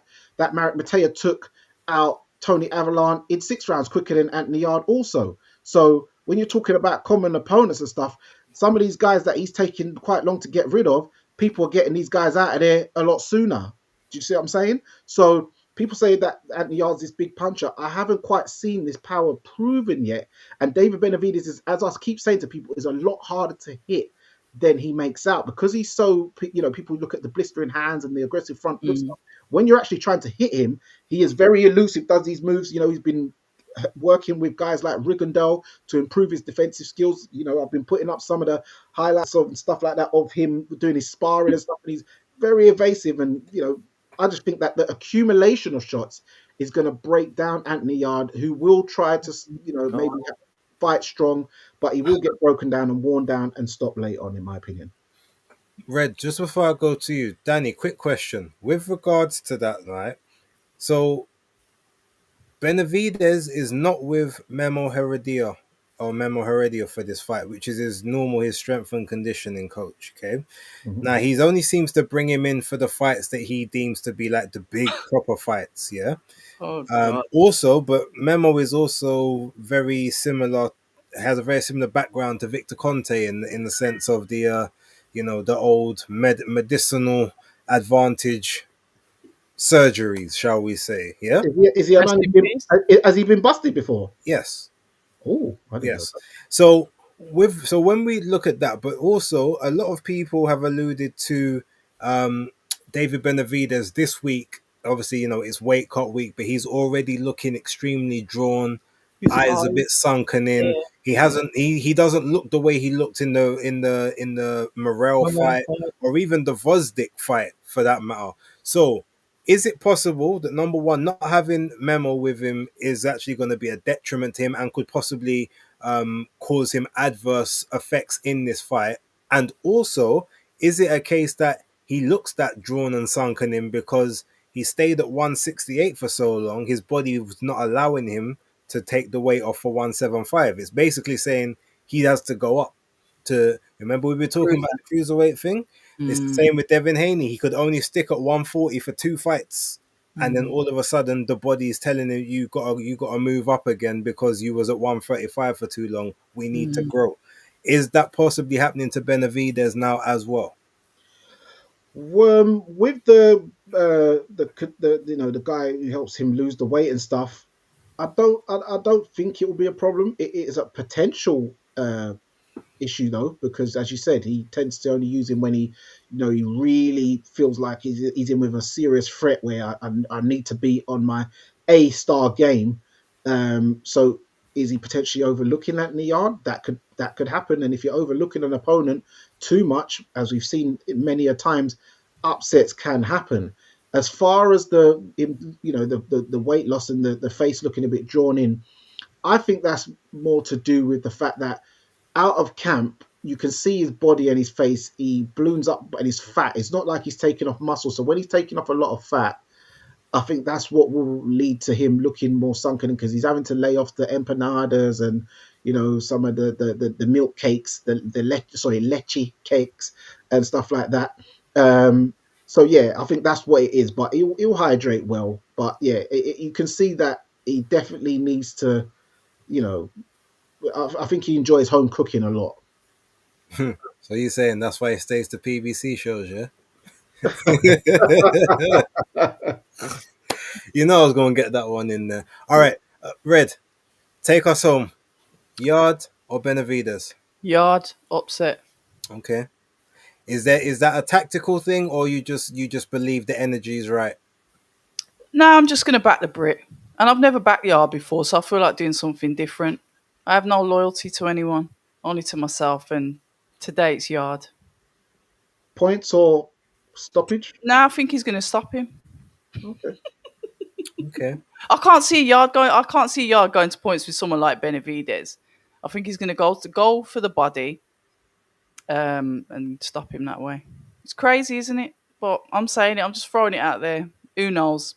It Be could wrong. happen. I know Ring IQ's been heavily favouring Oh, Yard is he? I'm not and on my own Beats. And Beats. While I've been watching their videos, they both have been favouring Yard in this Well, fight. no, actually, no. Ring was favoring Benavidez, then. but he hasn't given his pick yet. So his pick will probably come tomorrow or Friday when he does one of those videos, or he'll probably do it on a live. Okay, well, I've enjoyed this. I've managed to. I think I've been the most. I want to say savage, but I've been Nah, worse before. I'm pretty sure you I've good, been a lot man. worse. Don't change. No, I've enjoyed getting some stuff off my chest, but yeah. Speaking of which, all right. So we have to, because I don't want to do it on a big show initially, right? Because we have to make sure we get work the kinks out. But Mm. remember, Danny, we were talking about doing a joint watch along for one of these events, right?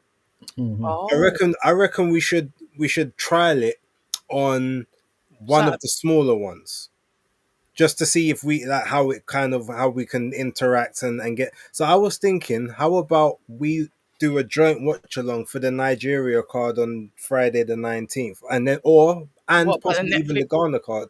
Oh wait, no, Dan, you're not No, gonna be I here. You're won't gonna be be able to. Yeah. okay. Okay, I'll think of another one. You mean Maybe all three of okay. us I know what together, we can. don't you? Huh?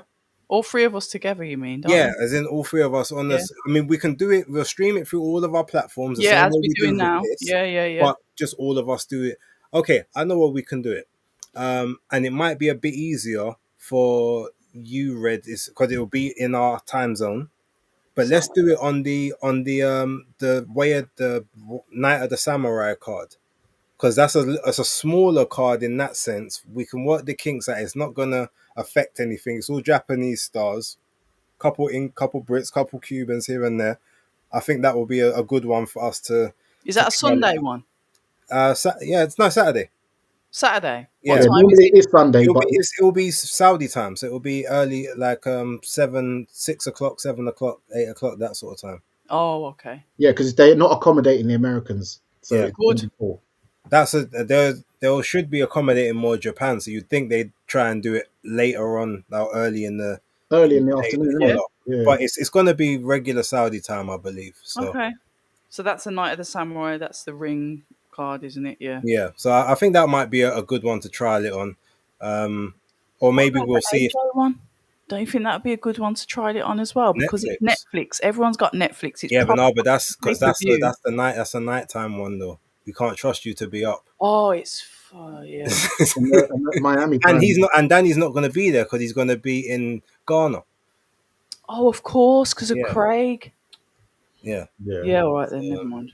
But maybe there's be some other cards. Maybe it might be a smaller card we can trial it on and see if it works as well. I think it will work anyway. I don't really think it matters what we do it on. I'd rather go big. But yeah, whatever works. We get along. It doesn't matter. We'll just have fun. Easy Okay. base, easy But base. it'd be easy. You know what would be even better? Oh, And I know it's not going to happen, but well, it could happen. If one of the evenings, say I'll come down to London for the weekend, and we do it from a not studio the, or home. yeah studio, like Yeah. all three of us. That would be even better. I can't Yeah. be around too many people, so just us three. Yeah, there's loads of studios around in the southeastern and stuff like that. So yeah, we can make that happen. We'll sort something out. We can work something out. Yeah. And just to say, I want to obviously address it because this is kind of a running joke now. I think we've addressed it previously, but I'm going to pull it up just so we can. Philip, he says, and no Maestro as always. Philip, I think we've already kind of made the announcement. Maestro is going to be pretty much unavailable for the foreseeable future. He's got some other things that is going on. He's just opened up a new gym for like the local youth in the Bronx, and he's training like young amateur upstarts. So he doesn't have the time to do the shows anymore, especially the times that we would want to come on. He's just about managing his own schedule for his channel, which I think has dipped off massively as well. Oh, So okay. while he will, on occasion, when he has the opportunity, he will, join the shows, but don't expect Maestro. That's the reason why we even changed the graphics and we don't have our faces on them anymore, because that's just how it is. I hope that everyone kind of gets that now, so it can stop, because it's reflecting bad on him, and it's not his fault. Nah. There's things going on. So I just wanted to address that so that we can kind of put that to bed to anyone in the chat still wondering why he's not here. That's the reason. Oh, are you not going to cover like Moses and Will Hutchinson and Ezra? Or are you going to save that for another day? No, I'm going to cover it, but the thing is, I might go to it. No, I'm saying cover like it now. today. We haven't spoke about it. You want to talk about? Oh, well, It's up to you. all right. Give it a few moments. Sure. Yeah, That's the only thing we haven't spoke about. yeah. What I'll say is, I think Ezra, the way through these exchanges. At first, I was thinking, oh, it's too soon, but the way he's talking, he's making me start to believe he can pull this off now. And Willie Hutchinson showed some strange, but I know he's a bit wacky, but he showed some vulnerabilities. I got a baby and it needs milk, so I need to get me the money. I need the money. I'm like, huh? What's all that about? And then he's like, I was where you was when I was not, and he's like, yeah, but Ezra's basically saying, well, I've caught up with you, so yeah, we're here now. Are you we're here. So I'm fighting you, so that shame on you that you was doing this how many years ago, and you're still, and now I'm at your level, you're still here. So yeah, I'm here. I'm rising, and I've now met you. So that means you've been either stagnant or you've dropped off. But one way or the other, shame on you that you're now fighting me in a fight that people are saying is a good fight. It's not like a tick over. So yeah, Ezra's sounding very confident and up for this, and I think he's making me a believer that he can do this. Have you got a bias though, Danny? Because obviously Craig lost to Willie, and you know the skill level of Craig, and then you look at Craig and think there's no way Ezra could beat Craig, so there's no way he's beating Willie. Do you look at it like that? No, I wasn't even thinking of that. I was just thinking Willie Hutchinson, all his accolades and stuff like that. Whereas Ezra Taylor, he's climbing up the ranks, but he hasn't fought at a major high level. But then when the way he broke it down, He's like, you got folded by Lennox Clark, you got folded up and dropped to the body, which is, I've always said, when you go down from body shots, that means you've made a personal choice. Headshots, you can't control yourself. As we saw with Eubank, he didn't choose to go on the floor. His body went on the floor involuntary. But when you go down from a body shot, you have volunteered like, ow, I need refuge.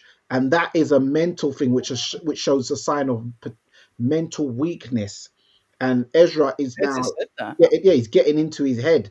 And when you do things like that, because we know Mr. Hutchinson, sorry, he likes to play the mind games, but it seems Ezra is is a lot smarter than Hutchinson thinks. He couldn't get off the even Ezra even sort of stifled him, and where, because Mr. Hutchinson likes to go down the old, yeah, road man, bad man, but he goes, yeah, Ezra put it to him like, yeah, you keep thinking you're some kind of bad man or whatever like that. And so Hutchinson didn't know really where to go with that one. So very, very smart and calculated culinary procedure by Ezra. So yeah, I'm giving him a much better chance than I did a few days ago. Oh wow. I'm always going to back Ezra because I like him. I interviewed him from his debut, before his debut. So I've known him for a long time. I've seen him grow. I've seen him.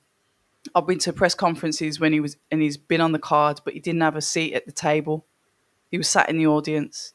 You know, he wasn't that guy. He wasn't being noticed. And then I've just watched him get further and further and further, and now he's co-main. So I love to see the progression. Do I think he can beat Willie? Yeah, because one thing I will say about Ezra is he's got heart and he won't stop.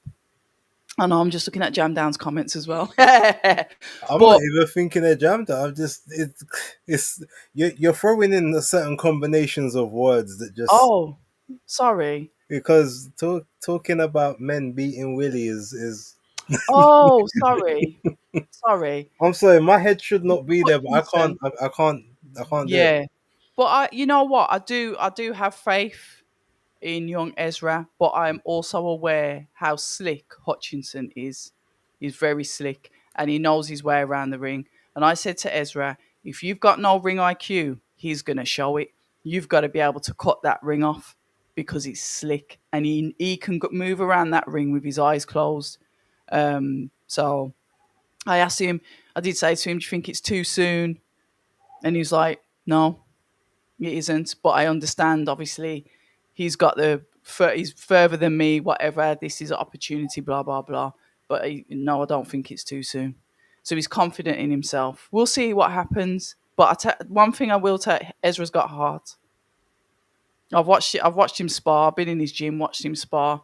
He doesn't give up. You'll have to stretcher him out the ring. Stretcher. He's not going to give up. Doesn't matter if he's winning or he's losing, and that's what makes him dangerous. So when he's sitting there talking, he's quite confident in himself. No, I Okay, hear it. Look, it's gonna be a good fight. We're gonna find out, is Ezra at this level that he claims? Is it a bit too soon for him? Ultimately, are we? Is there still the opportunity that Willie Won't Hutchinson is still got a little bit of the fire left in him?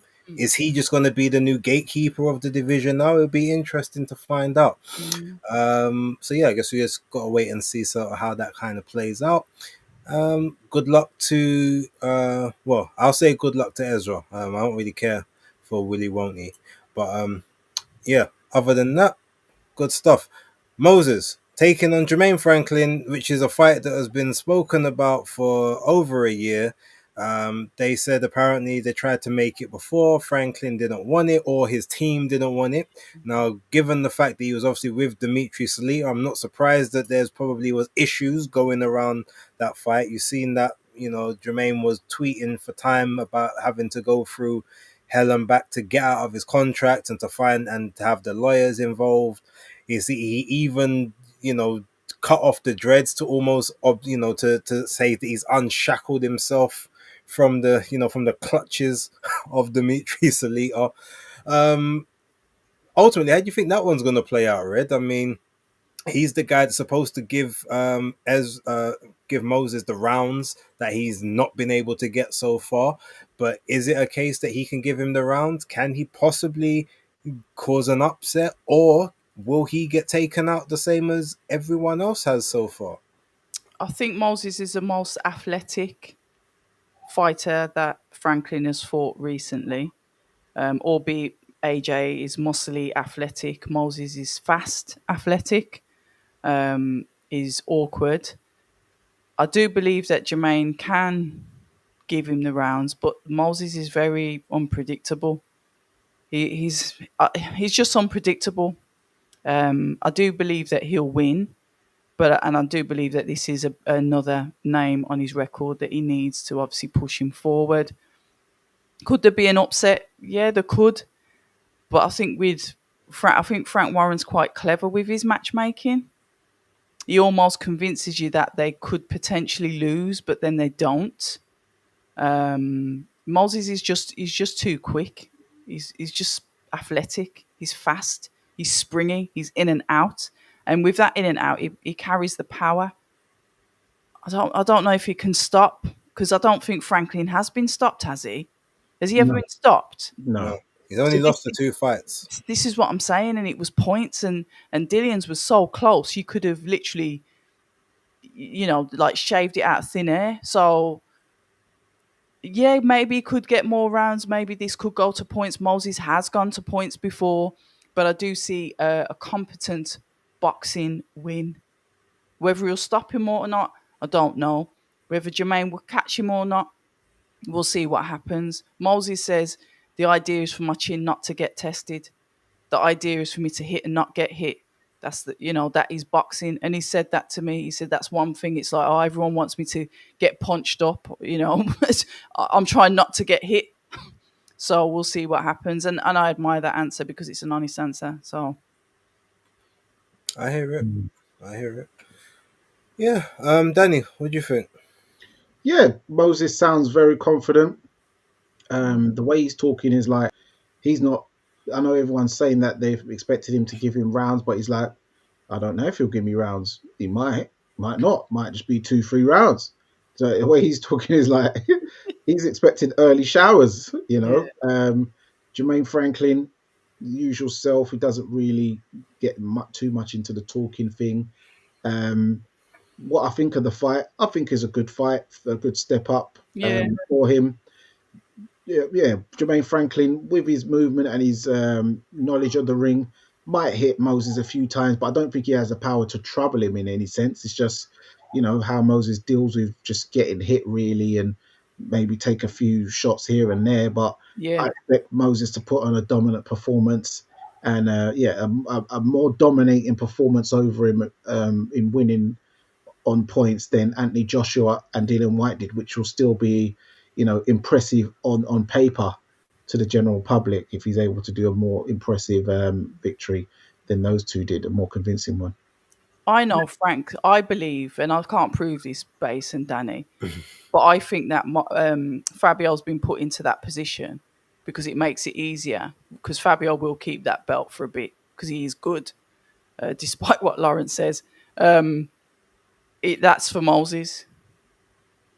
That belt's for Moses. Oh, before I forget, actually, if we're gonna, actually, I think Moses is there. He'll go the WBA route. I think they'll try and get a unification out of that rather Yeah, than the yeah, WBA. yeah, But yeah.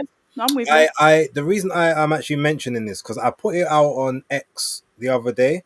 and I've also now seen a couple of other content creators pull it in their videos. Whether they got it from me or not, or we just think alike, not sure. But I want to pull it out there just What? so we have a record of it on this platform as well. I said, when was this? On what day were we? I said it on Monday, I believe. I would not be surprised. No, sorry, I said it yesterday evening. I wouldn't be surprised if we get Fabio Wardley and Derek Chisora next as Fabio's next fight, which will basically it will give him that crossover appeal. It will try and cement him into the box office star that the UK want. And then you basically can parlay Chisora's fans over to Wardley, the little passing of the torch, the last fight, all of that Okay. sort of stuff. And then from there, you have Wardley doing whatever he does, kind of moving forward, and that's how you kind of create that star. Interesting. I think that Mm. because Derek didn't take the IBF, he hasn't taken his IBF opportunity. Obviously, I believe he's number 8 or number 10 in the WBO rankings at present, which means that he's eligible to do a voluntary. Frank owes him a last fight. They had the issue with with the Dillian White making that fight. So it would kind of make sense now if Dillian allowed Moses to go and clean up that work, so to speak, and then just you sort of finish off the career at the hands of the Dillian White camp and stuff. There's all kinds of narratives in there, but while it's not an easy fight, it's a easy title defense, like a voluntary to against someone that you would probably assume wouldn't be the hardest of tasks, especially to get that little defense into to really feel like a champion, etc., etc. So putting it out there, like I said, I have seen it in a video previously. I don't want to mention just because I'm not accusing them of getting it from me, but obviously my tweet went out long before their video did. I'm Just gonna want have a look now. to highlight that. But yeah, I wouldn't be surprised if that ends up being his next fight, whether it's a homecoming back to Ipswich or just his first voluntary before a mandatory gets called or anything of that ilk. Mm. And they could name it War is Raw because, Derek Chisora says War Chisora. Wardley's now been spouting the war by name. Wardley. You Yeah. see what I'm saying? Yeah, as you said, that cold crossover, passing the torch over with the war thing base. That's a good call there. Yeah. Mm. Might call it the end of the war, or The end of the war. Yeah. Because it couldn't be the end of the Raw, could it?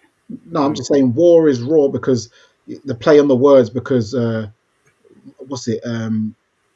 War is War because the WWF, WWE, Raw is War. yeah, it's fine. Don't worry, we got it, Danny. We did get it, but yeah. All right, cool. Well, look, ladies and gentlemen, we've been going for 2 hours. We had a feeling this would be a very long show, and you can tell it's been a good one because Red has not flagged once, and even it's past her bedtime. So, Tuesday, Danny.